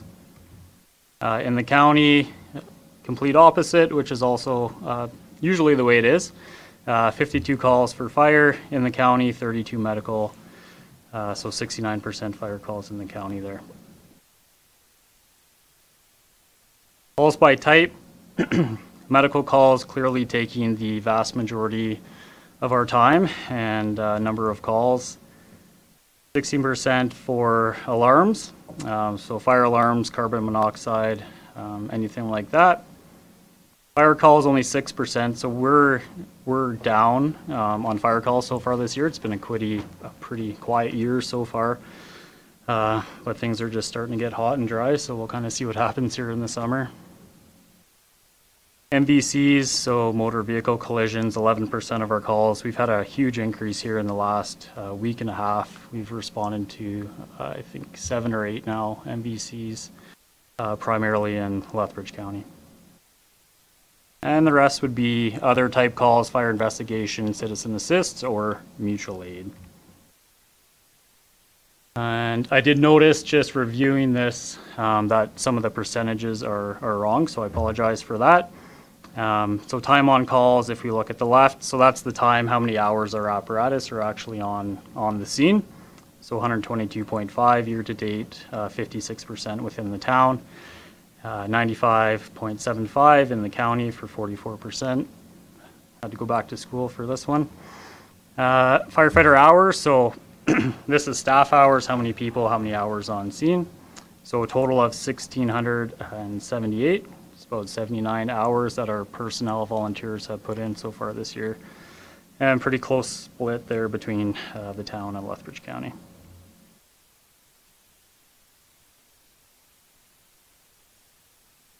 This chart here is looking at our code red events. So as you can see, it's quite alarming this year that we're already higher than we were in the entire year of 2021. So 39 times that there was no ambulance in Coaldale, and our fire department responded first and had to wait for an ambulance come from out of district. So this is quite a high number to see already in June, and we're halfway through the year. Something that we're obviously keeping track of and on top of. Fire prevention and public education. So fire inspections, we've done 57 business fire inspections in the town this year, 37 in Lethbridge County. Only 1 fire investigation in town, and that again is kind of correlating to the slow year of fires that we're having this year. 4 fire investigations in the county. 3 home safety inspections, so this is a free service that we give to the citizens, and they can call and we'll do a safety inspection of their house. Smoke alarm replacements, we get some donation money from certain local community groups. So I think our latest one was from the Cadets Club of Coaldale that gave us, I think, $1,000 to buy some detectors. So we'll go out to people's houses and replace their smoke detectors for them if they're unable to do it themselves. Burn permits, this is for in town. We've issued 19 burn permits within the town and annexed areas. Public education and events, so this is really great to see happening again. The last couple of years has been really slow on this part, just with not having kids come in and us going out to the school. So it's really nice to start seeing the kindergarten kids come back to the fire hall. So we had 10 classes come through during the school year this year. Our members were at McAppy Day on May 11th. We did the Kate Andrews High School mock MVC before the May long weekend to drive home safe driving, which was a great collaboration between a few departments, RCMP, MAD, HSEMS, and us. And we had a Girl Guides class come through on June 6th for some public education.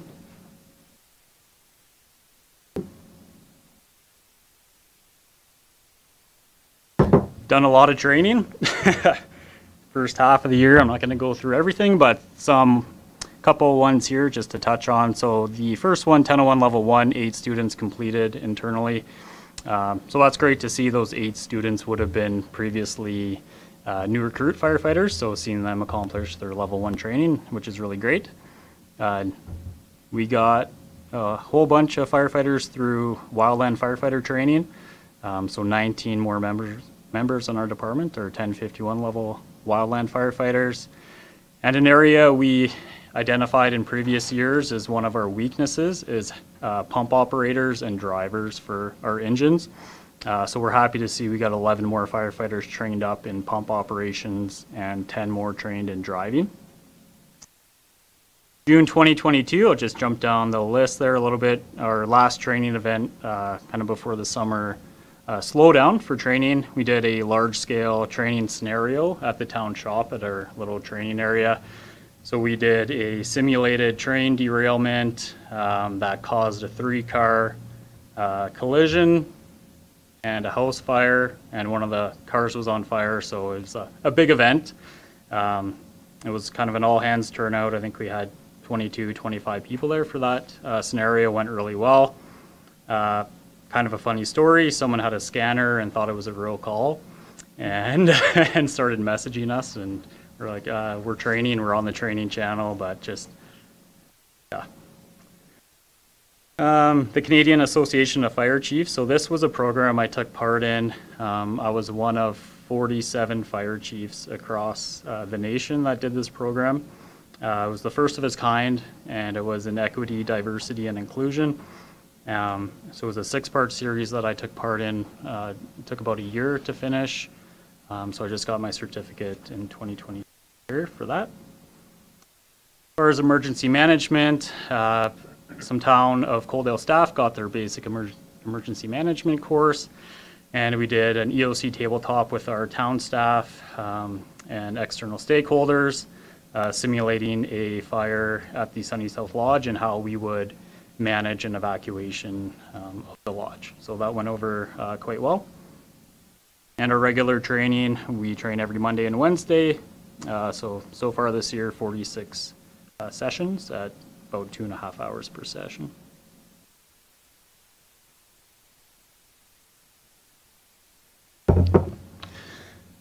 All right, so we did a bit of a pilot project, having volunteers on call at the hall overnight.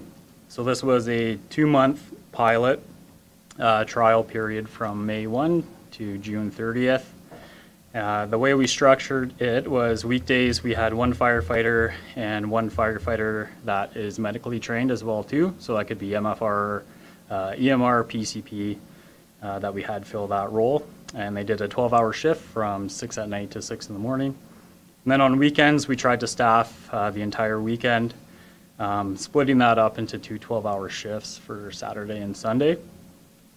We used the picture to the right there. It's just a quick snapshot of the app we were using for scheduling, so they could sign up for themselves and we could manage it as admin. So part of the trial, on the next slide here, we looked at May and June and what we could manage for shift coverage. So we tried to just do this 100% internal with our current volunteer pool. We knew this was going to be a bit of a challenge, you know, based on other, you know, priorities and commitments that everyone else has with their families and full-time jobs. We did quite well in May. So there was only 9 shifts, so that would be single position shifts that went unfilled. And we had 15 out of the 35 volunteers active that filled those shifts. In June, a little bit higher for unfilled shifts at 17, but it was nice to see the bump of people from 15 to 23. So I guess a couple of the challenges with this new program, like I said, commitments, priorities from other volunteers, and we're just getting into the nice weather. So how many people really want to give up their weekends to fill shifts and or sleep at the hall at night?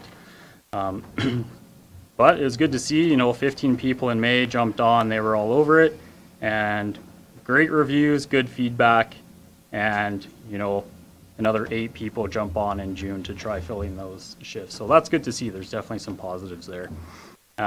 Breaking down the calls that they did over that time, so this is only during those 12-hour shifts, mostly at night there. They did 36 calls, 23 medicals, 6 MVCs, 5 alarms, 1 vehicle fire, and 1 mutual aid call. So looking at some of the benefits and successes, just quickly, this program just ended, so this is kind of my quick evaluation of the program.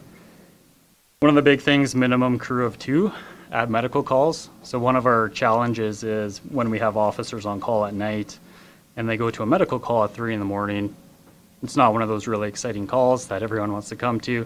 So sometimes they end up being at the scene by themselves, which is a bit of a safety risk, because especially if we don't know when that ambulance is going to be there, right? So eliminates that risk. We have 2 people at the hall that can staff that truck, which enhances safety. Designated crew for medical calls, so no need for additional volunteers to respond to hall. So that's great. No one has to wake up during the night and wonder and look at their phone, okay, who's going? Do I have to get out of bed or can I stay in bed? They know, right? If it's a medical call, that crew is there in quarters. I don't have to worry about it, right? Restocking, decontamination, we saw a huge increase and improvement in the level of service of our trucks, right? So having those 2 people there at night to carry on duties from the day, to make sure the trucks are clean, restocked, ready to go, we definitely saw a noticeable improvement in that. Equipment checks being done more frequently when they're checking a truck every shift, versus, usually everyone would do a big check once a month, and we would do it when we can, right? That might be just once a month if we can do it, right? So that's been really good. And gear washing, so protocol washing gears after fire, making sure all the PPE is in order and clean. Definitely a lot of help having that extra staff there at night. Some additional benefits, definitely a morale boost. We have a lot of younger members right now. They're very keen. They want to be doing this, a lot of them, for a career. So this is a huge opportunity for them to gain experience. Just having more people around that hall, getting to experience the fire hall life, what that's like. It was great for team building.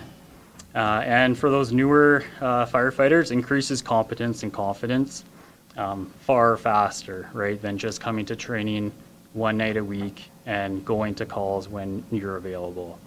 Being at the hall, living that life, being around the equipment, it's pushed those firefighters probably a year or 2 down the road in experience around and learning the operations of the fire department. Reducing burnout. So the crew at the hall on the evenings provided really great support for the full-time staff, so they were able to carry on to tasks that we had started during the day, and we would give them a list of what to do every night, which would be done for us when we come in the morning. Gives the officers on call a break as well too, knowing there's 2 people there at the hall. That officer on call doesn't necessarily have to go to every medical call, right? If it was a serious one, absolutely, they probably would go and help out. But it's important too to maintain the freshness and energy of that officer on call for when we get that 8-hour fire or that structure fire, or that big MVC on the highway. So it's been great for that. Higher service level, getting trucks out the door, again, with a crew of 2 from the hall to medical events, a little bit quicker for sure, and just having more personnel, right? So 2 people at a medical call versus 1 officer by himself ultimately is going to provide that patient a better level of care. Some of our challenges, I kind of spoke about staffing. This we knew going in, but we definitely did have some challenges filling the shifts, especially on weekends. Workload, it is another ask on the volunteers. So it's great for some people that have the time and want to do this as a career. They'll drop anything to come work at the hall. But to try to get other people to come in, it might be just a little more demanding on them and quite easy for them to say, no, I have enough on my plate. I'm not, doing nights at the hall. So it can be a lot, definitely within the current pool that we have, and we saw that through staffing. With our current pool, we were unable to finish or fill all the shifts. The trial length, very short, right? 2 months, 36 calls over that time. So quite limited on data to really evaluate, especially because we didn't really have any fires during that time. mostly medical calls, some MBCs and some alarms. So seeing the full benefit of response time is definitely difficult during that limited data set that we got over the 2 months. So there was 100 calls over that time. So basically 36 calls is what they did. So don't have a great picture on that. What did it cost? So it was about $8,100 approximate cost. I don't have any final numbers from our CFO on this. There's been no further budget money allocated. This was just a 2-month trial that we were able to absorb that cost in our operating budget. If we were to implement something similar to this program on a more permanent basis, we would be looking around $60,000 a year to do so, which is quite good value for the money that you're putting in there. You can't get one full-time firefighter for that amount. So, so my summary on this, for sure, definitely successful. I think we saw a lot of benefits and definitely identified some gaps and challenges. Needs some further analysis on response data.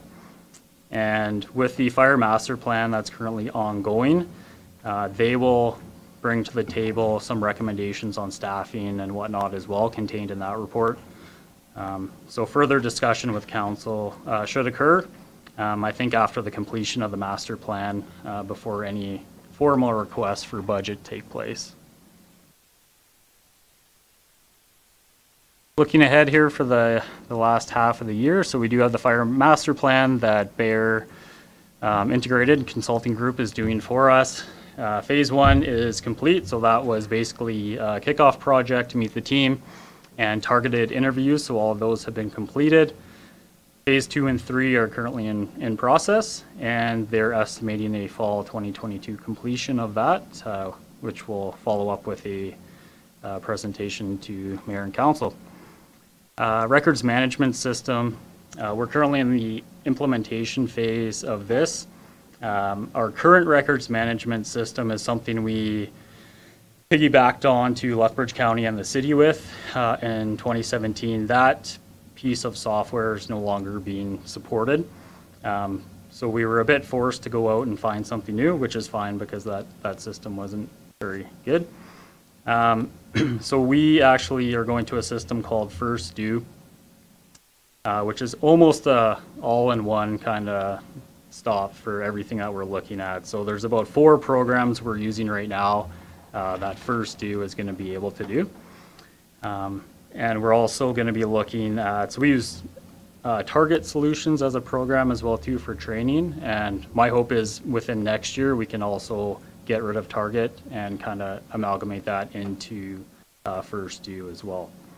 So we're getting rid of a bunch of programs and really not incurring any net cost to us.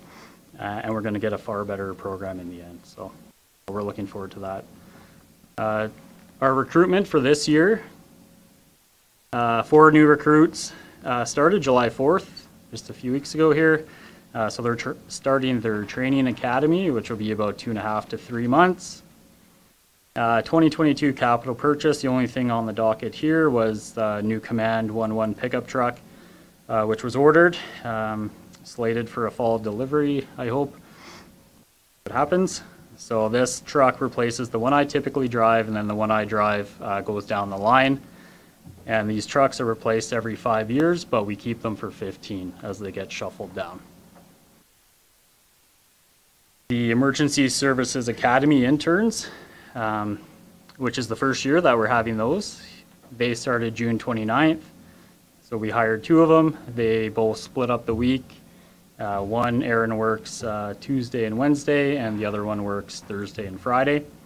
So that's been really great. It's going to help out over the summer as our full-time staff get an opportunity to recharge and use up some holidays. We got some good projects for the interns to work on. Coaldale EMS, looking ahead to that, determining the next steps in the process in our kind of objective and hope to get EMS back to the town of Coaldale as a contracted service. And looking forward to the next school year, we have year 4, platoon 4 of the Fire and Emergency Services Academy starting the fire stream, September 2022. So that's it on the fire and emergency management side of things. If there's any questions through on the fire stuff, or we can keep rolling into municipal enforcement. I'll open it up to council if there's any questions for Chief McEwen regarding his report. Councillor Chapman. Ryan, and thank you, Chief, for your report. Just two questions. Number one being the number of calls that you record, both for fire and emergency, or fire and the other. My only question on with regards to that, with those numbers, do you record calls as ones that you'll get a phone call or a 911 call and it turns out that it's sort of like something that you don't need to go out for? It's a, you're asked to stand down, sort of an incident. And second to that, are all those calls also including the ones that you would do your first 30 minutes, say on a first responder incident? Thank you for the question, and through to Councillor Chapman. Yeah, so we basically track any time that our units roll out of the hall. So sometimes, yeah, we'll get the dispatch primarily where we get the call through Lethbridge PSCC dispatch. So anytime we're toned out and we're rolling a truck, even if we get canceled 2 minutes down the road, we're going to record that as an incident. I guess that kind of answers your second question there too. There's really no time limit as far as recording calls. If a call takes 10 minutes or 4 hours, it's still a call. So that gets put down as a stat. And then we track if that's a fire call, medical call, and then break down from there. A little bit further.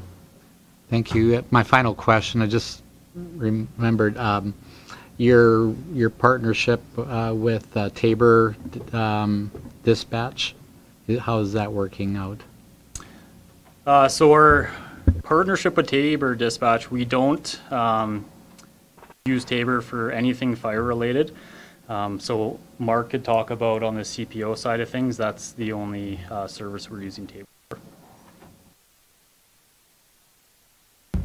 Thank you. Any further questions?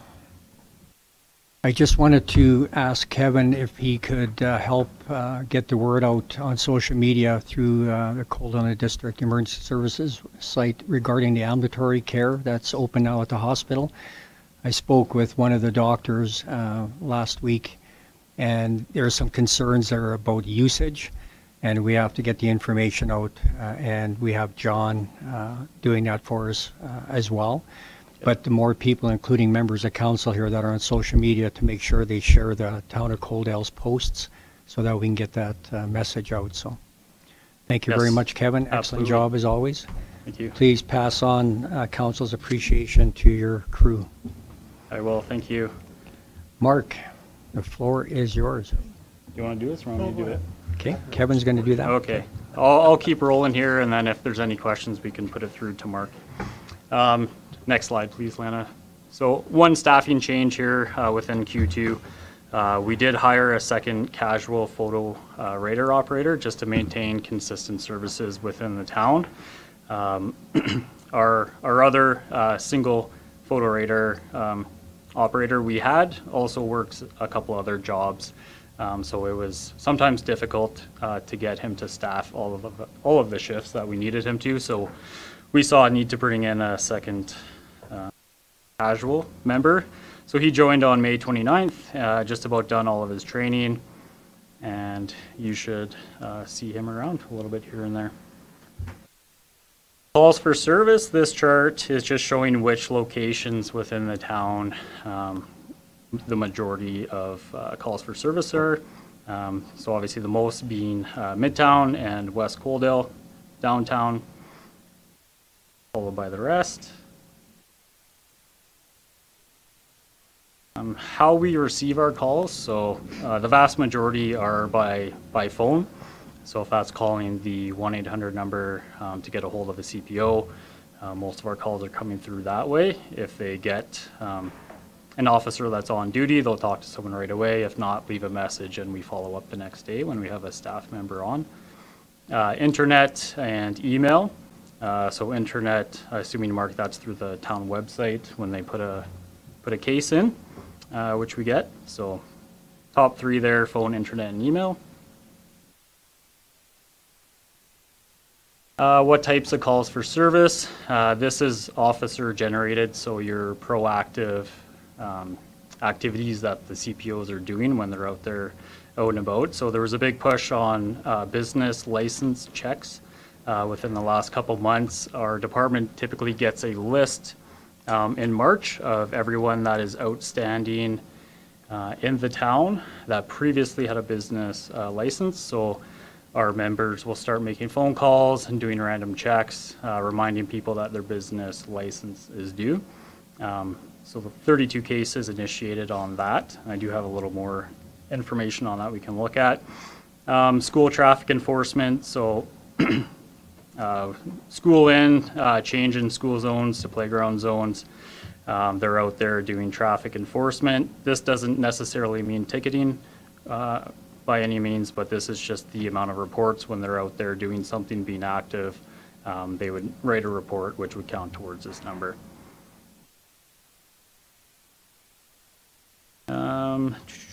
So just a few things on the business license. I'm sorry this wasn't in the presentation there, but I was just curious. So Mark looked up some information. So there's 32 there. We were able to get a hold of 25 businesses so far. 11 of them are no longer doing business in Coaldale. 5 were random checks. So CPOs or Mark attended at a work site. They all came down and immediately purchased their business licenses. 4 came and paid after a reminder call. 2 typically do very minimal work in Coaldale, so they will come and buy a day pass to do business in town. And 3 out-of-town businesses have not returned calls, but haven't not been observed in town. So that was 25 of those 32. The rest are still under review.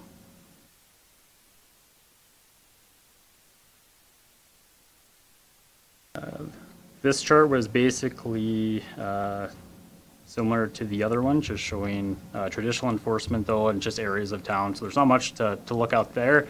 I guess the key point on this slide was photo radar stats.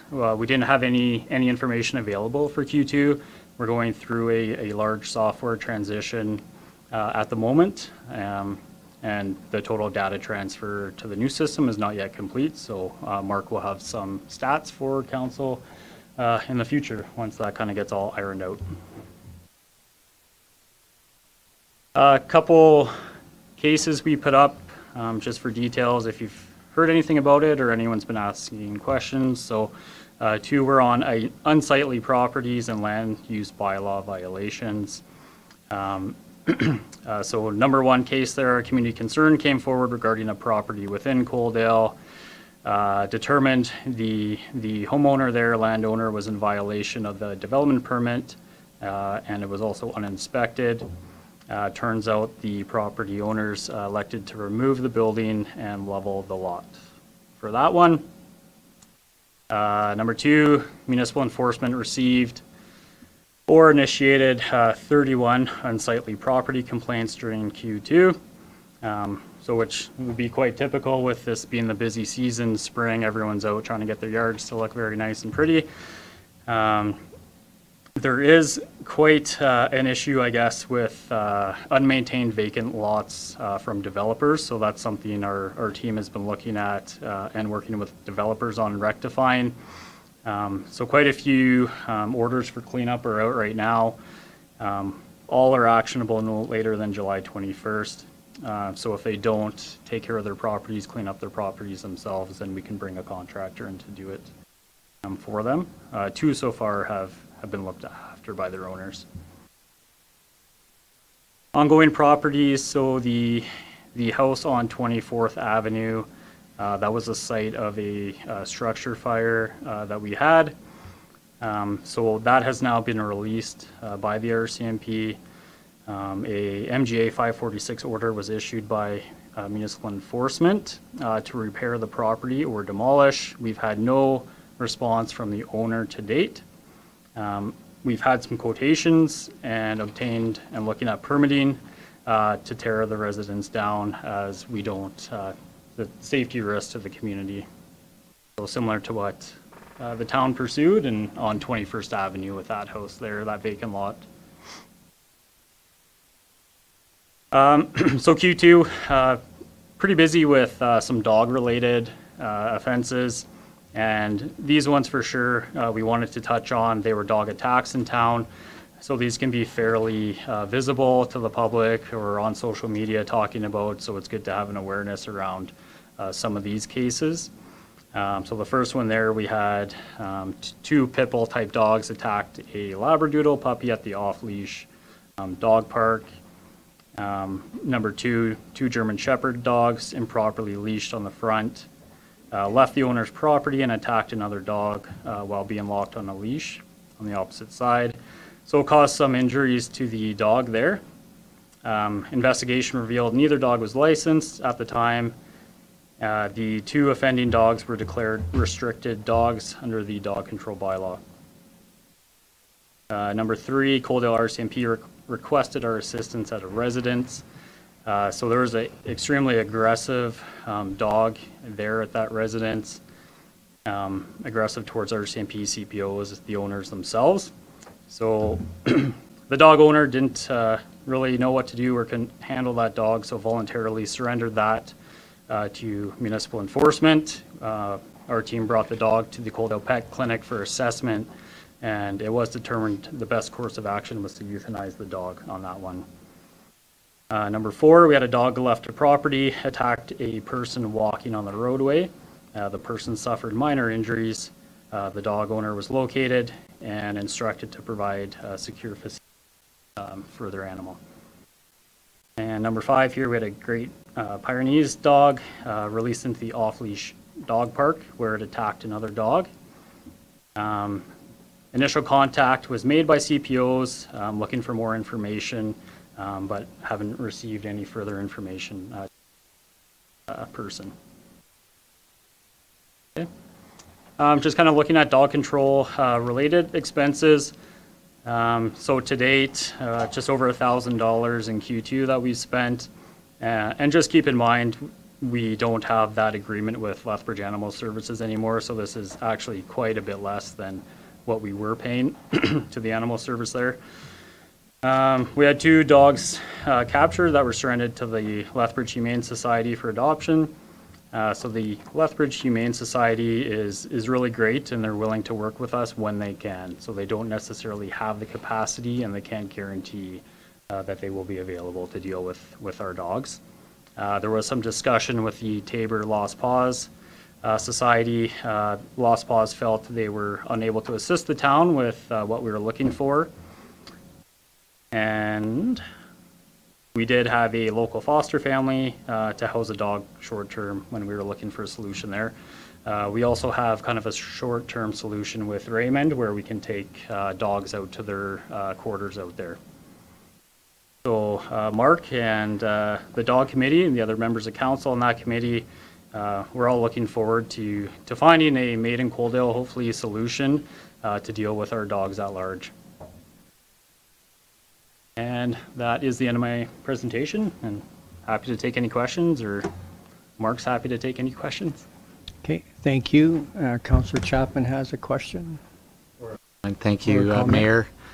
First of all, I wanted to apologize to you, Mr. Anderson, for a prior comment I made earlier with regards to the annual report, thinking that part of these details of some of your case details with dog enforcement were included in that report. So I apologize. I was reading that part of the agenda wrong. So my question maybe to you would be, with some of the details that you provided here this afternoon or this evening, would those type of stats or details, could they be included in the report that would go out with the town, say in the Sunny South News on a monthly basis on our circulation? Yeah, there'd be no problem releasing any of that information that the town chooses to. That's all public record. Any further questions? I have one for Mark regarding fireworks. In the last several days, I've had several people reach out regarding fireworks being set off. I guess there was quite the show at the campground. There was quite the show in Cottonwood at many places. Just for the public record, what is the bylaw regarding fireworks in the town of Coaldale?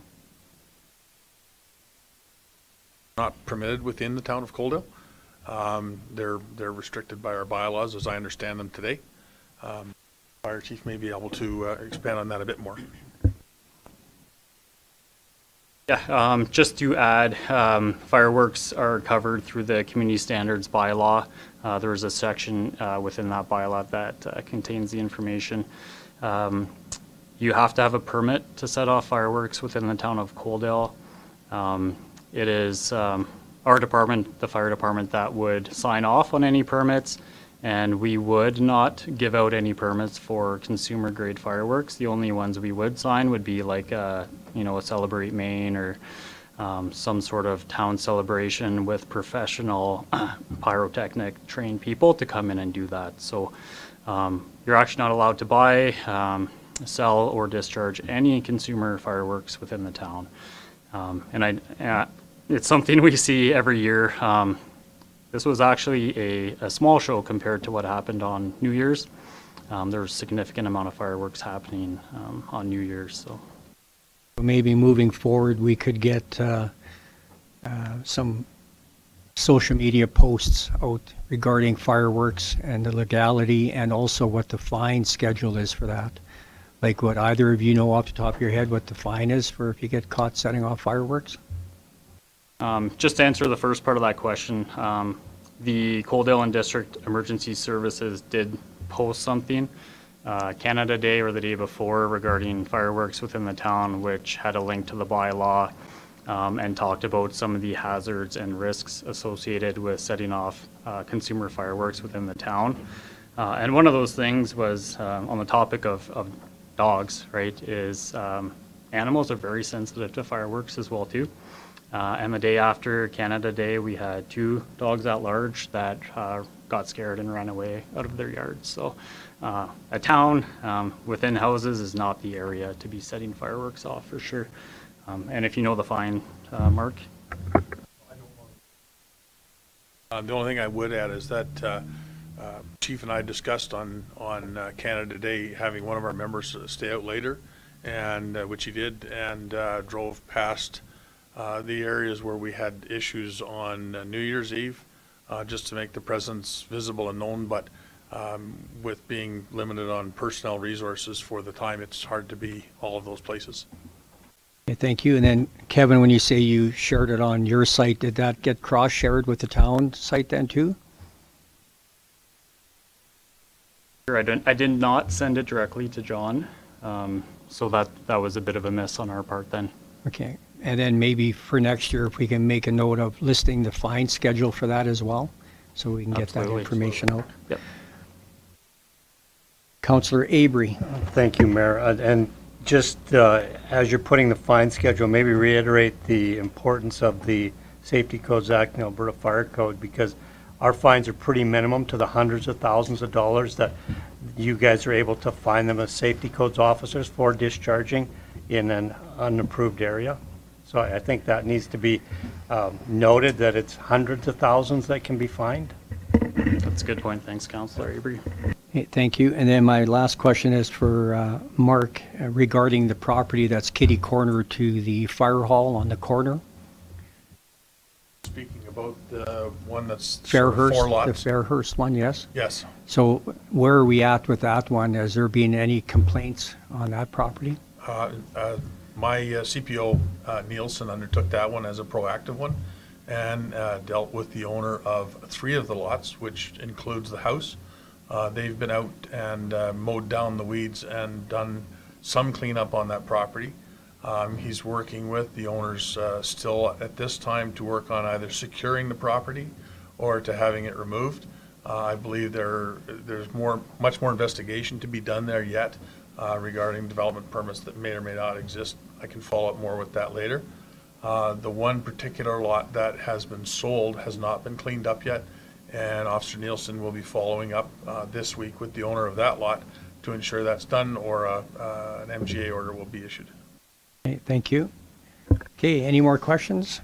Seeing none, can I get someone to make a motion that council receive the Cold Island District Emergency Services 2022 Quarter 2 report as information? Deputy Mayor Pickering, any further discussion? Seeing none, I'll call the question. All those in favor? Carried unanimously. Thank you, gentlemen. Thank you very much. Just to close the loop on the fine, Mayor, it's $500 initial and $1,000 subsequent on the fees and rates bylaw for the town. Thank you. Moving on to departmental report, agenda item 9.2, Infrastructure Department Quarter 2 report. Dustin Yankee, our Manager of Infrastructure, will be presenting.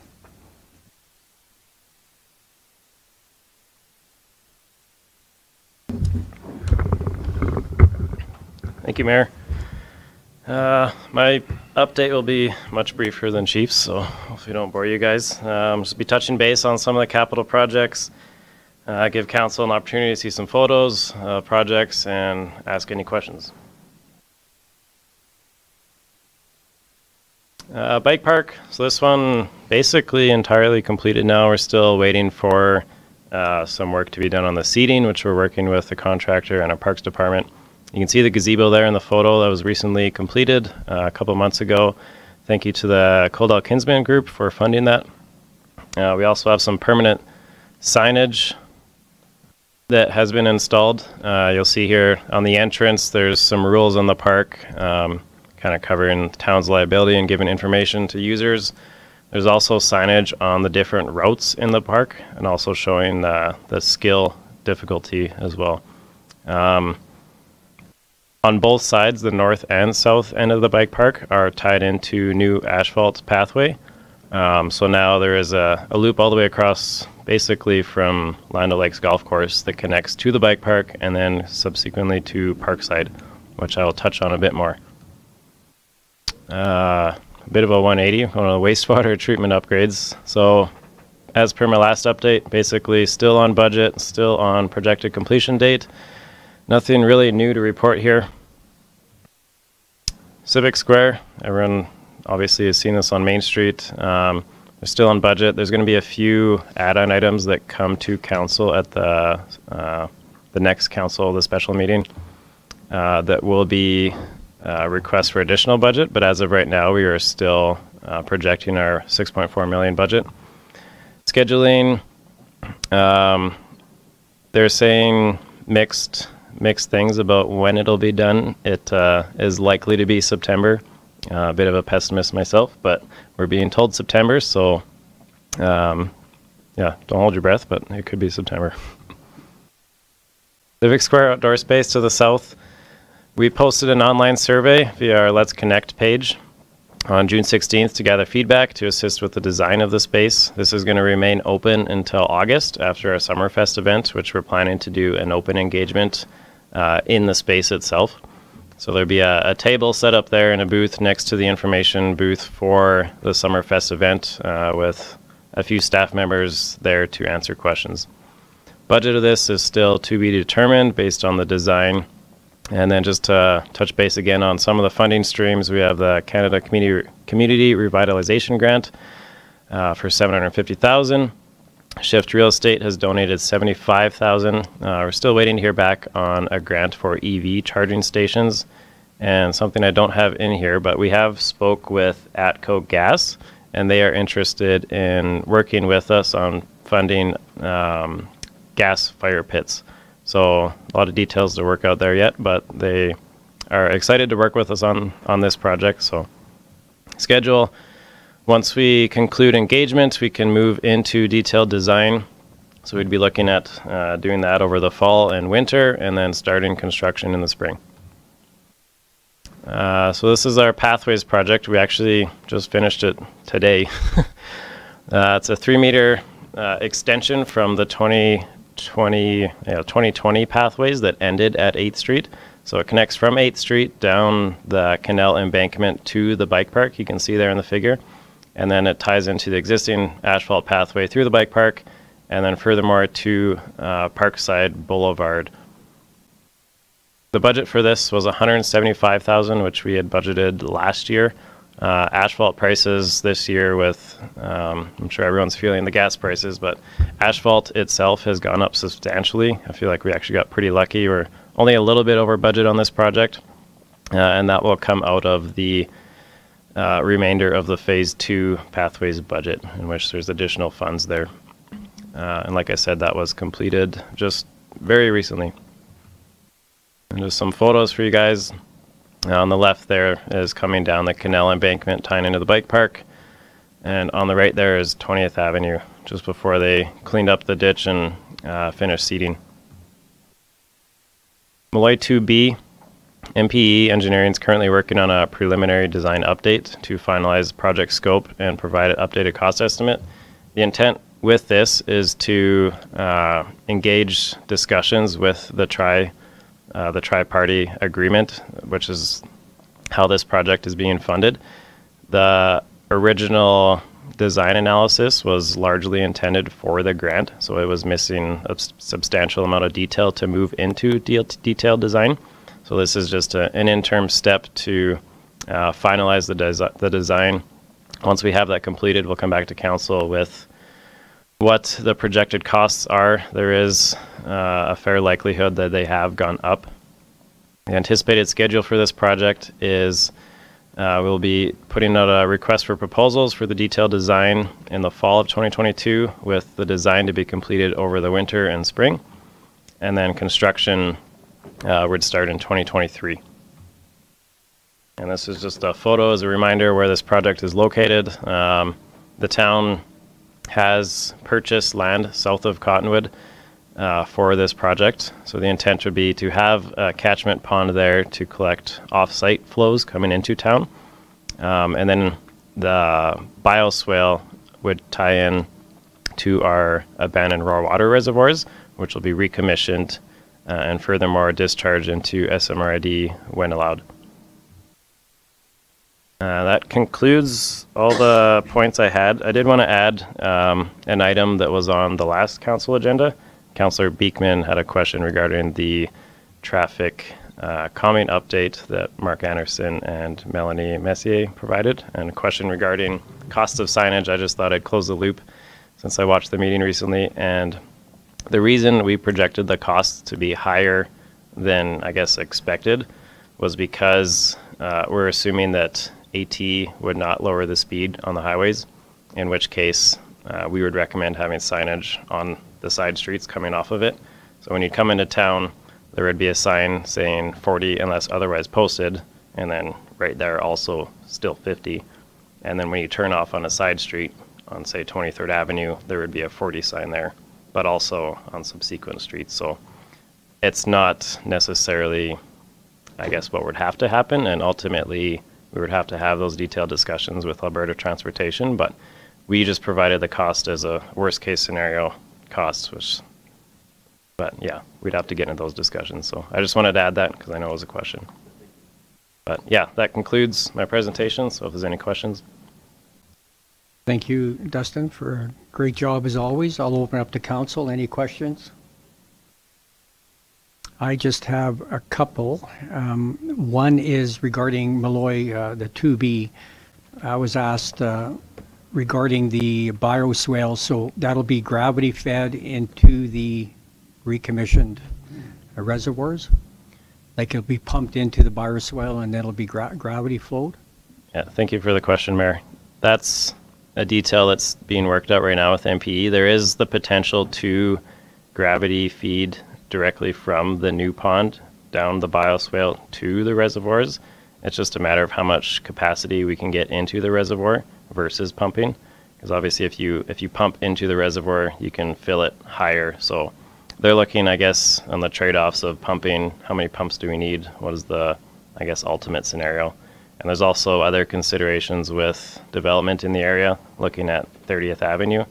There's upgrades required there, so we're also having them look at, in conjunction, can we I guess, synergize on another project and incorporate a bioswale or maybe underground gravity pipe on 30th Avenue, and just compare the feasibility of the two options. So that was another, I guess, aspect of this design update for them. Okay, thank you.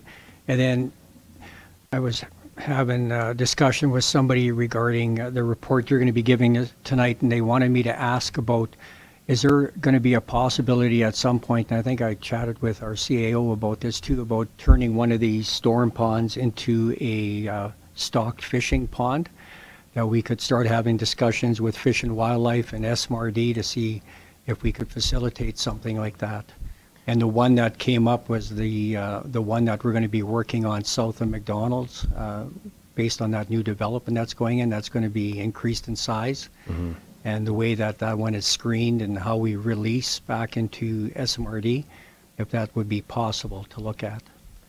I personally don't have a lot of experience in terms of, I guess, the regulatory requirements. My understanding is that Alberta Environment and Fisheries are very strict about using stormwater because of the contaminants. The intent of a stormwater pond is largely to treat the water for its quality. So when you get the runoff from the roads, there's a lot of oils and sediments. So generally, Fisheries doesn't allow that unless, obviously, anything's possible. If you have the upgrades put in place to treat the water before and then have the fish in there, the potential could be there. I just know there's a lot of hurdles to get there. Okay. Maybe you could just inquire to make sure that we get an answer one way or the other. Yep, we can look into that. Okay, thank you.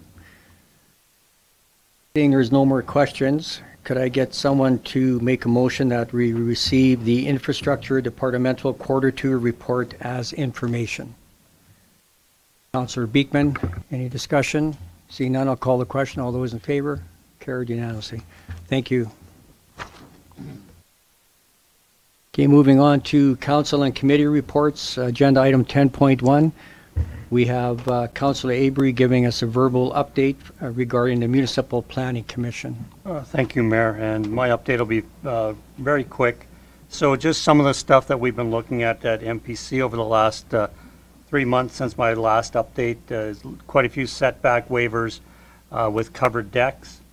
Height waivers with accessory buildings, home businesses, change of occupancy, and then our meetings are actually going to start going face-to-face because we've got a few bigger agenda items starting this Wednesday that we felt as a committee would be better suited if it was face-to-face, and then we could see the audience and then they could express their points of view to us. And that is my report. Thank you. Thank you.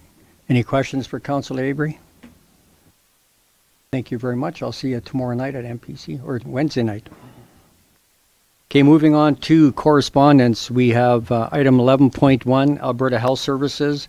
We received a letter back from Darren Sandbeck, the Provincial Director and Chief Paramedic. That was dated July 5th in answer to a question or a letter that we sent them regarding us getting our ambulance service back. And we returned a letter back to Darren trying to set up a meeting with our committee to discuss the feasibility of Coaldale getting its ambulance service back. So that letter was sent out today.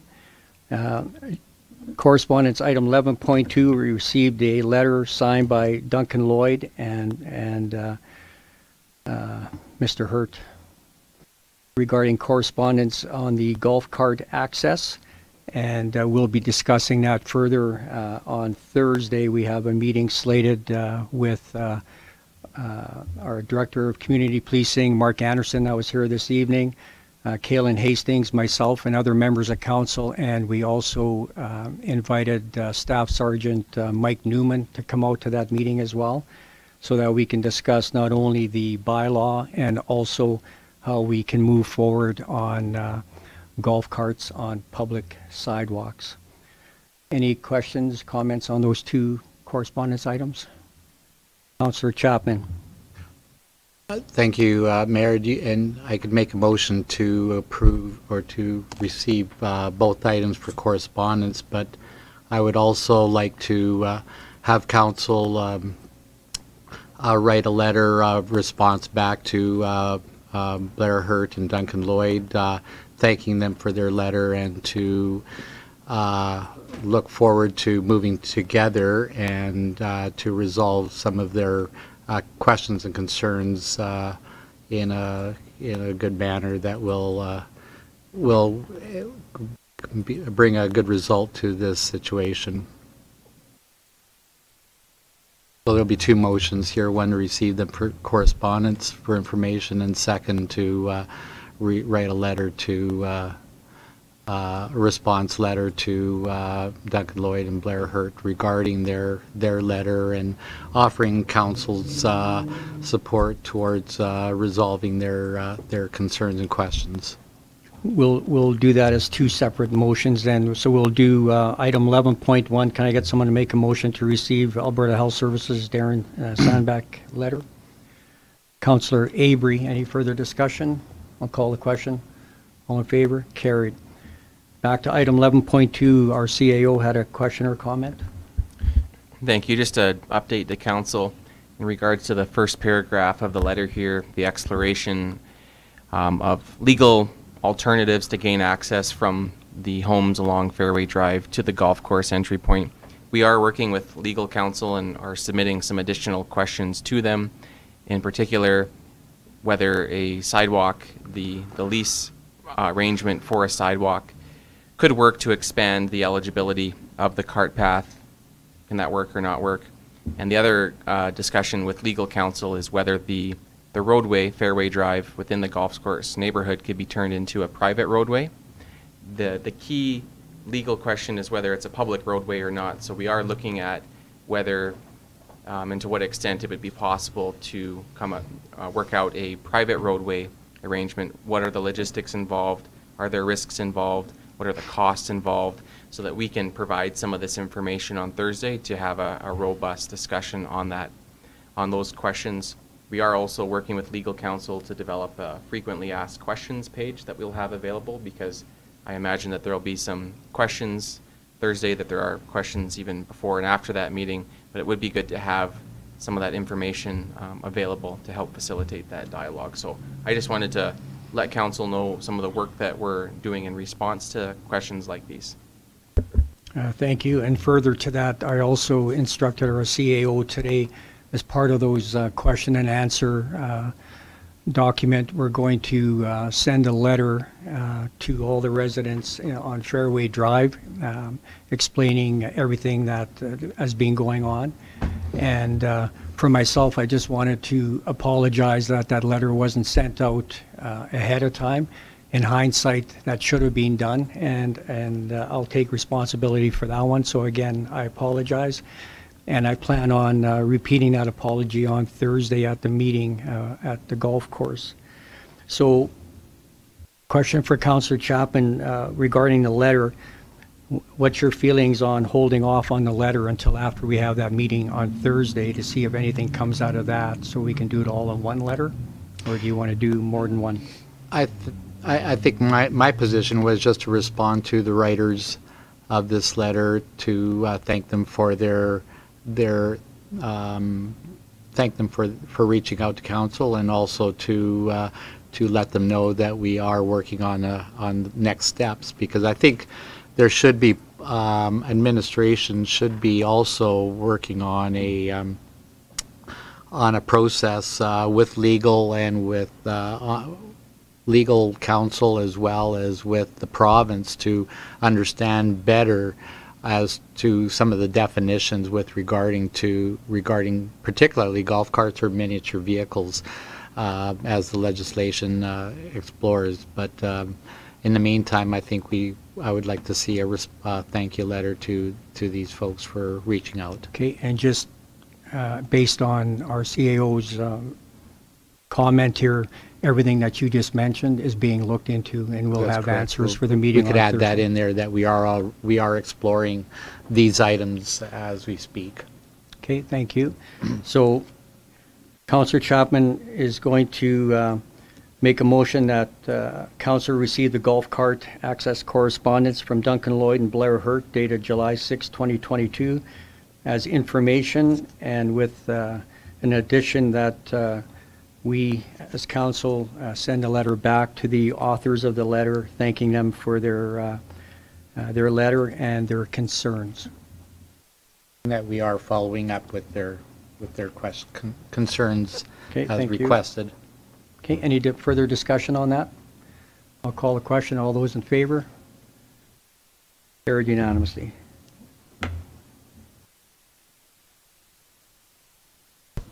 So that closes the public portion of tonight's meeting, and I'll require a motion that council move into closed session at 7:39 p.m. in accordance with Section 197-2 of the Municipal Government Act to discuss matters exempt from disclosure for items 13.1 and 13.2, subject to FOIP, Section 17, personal privacy.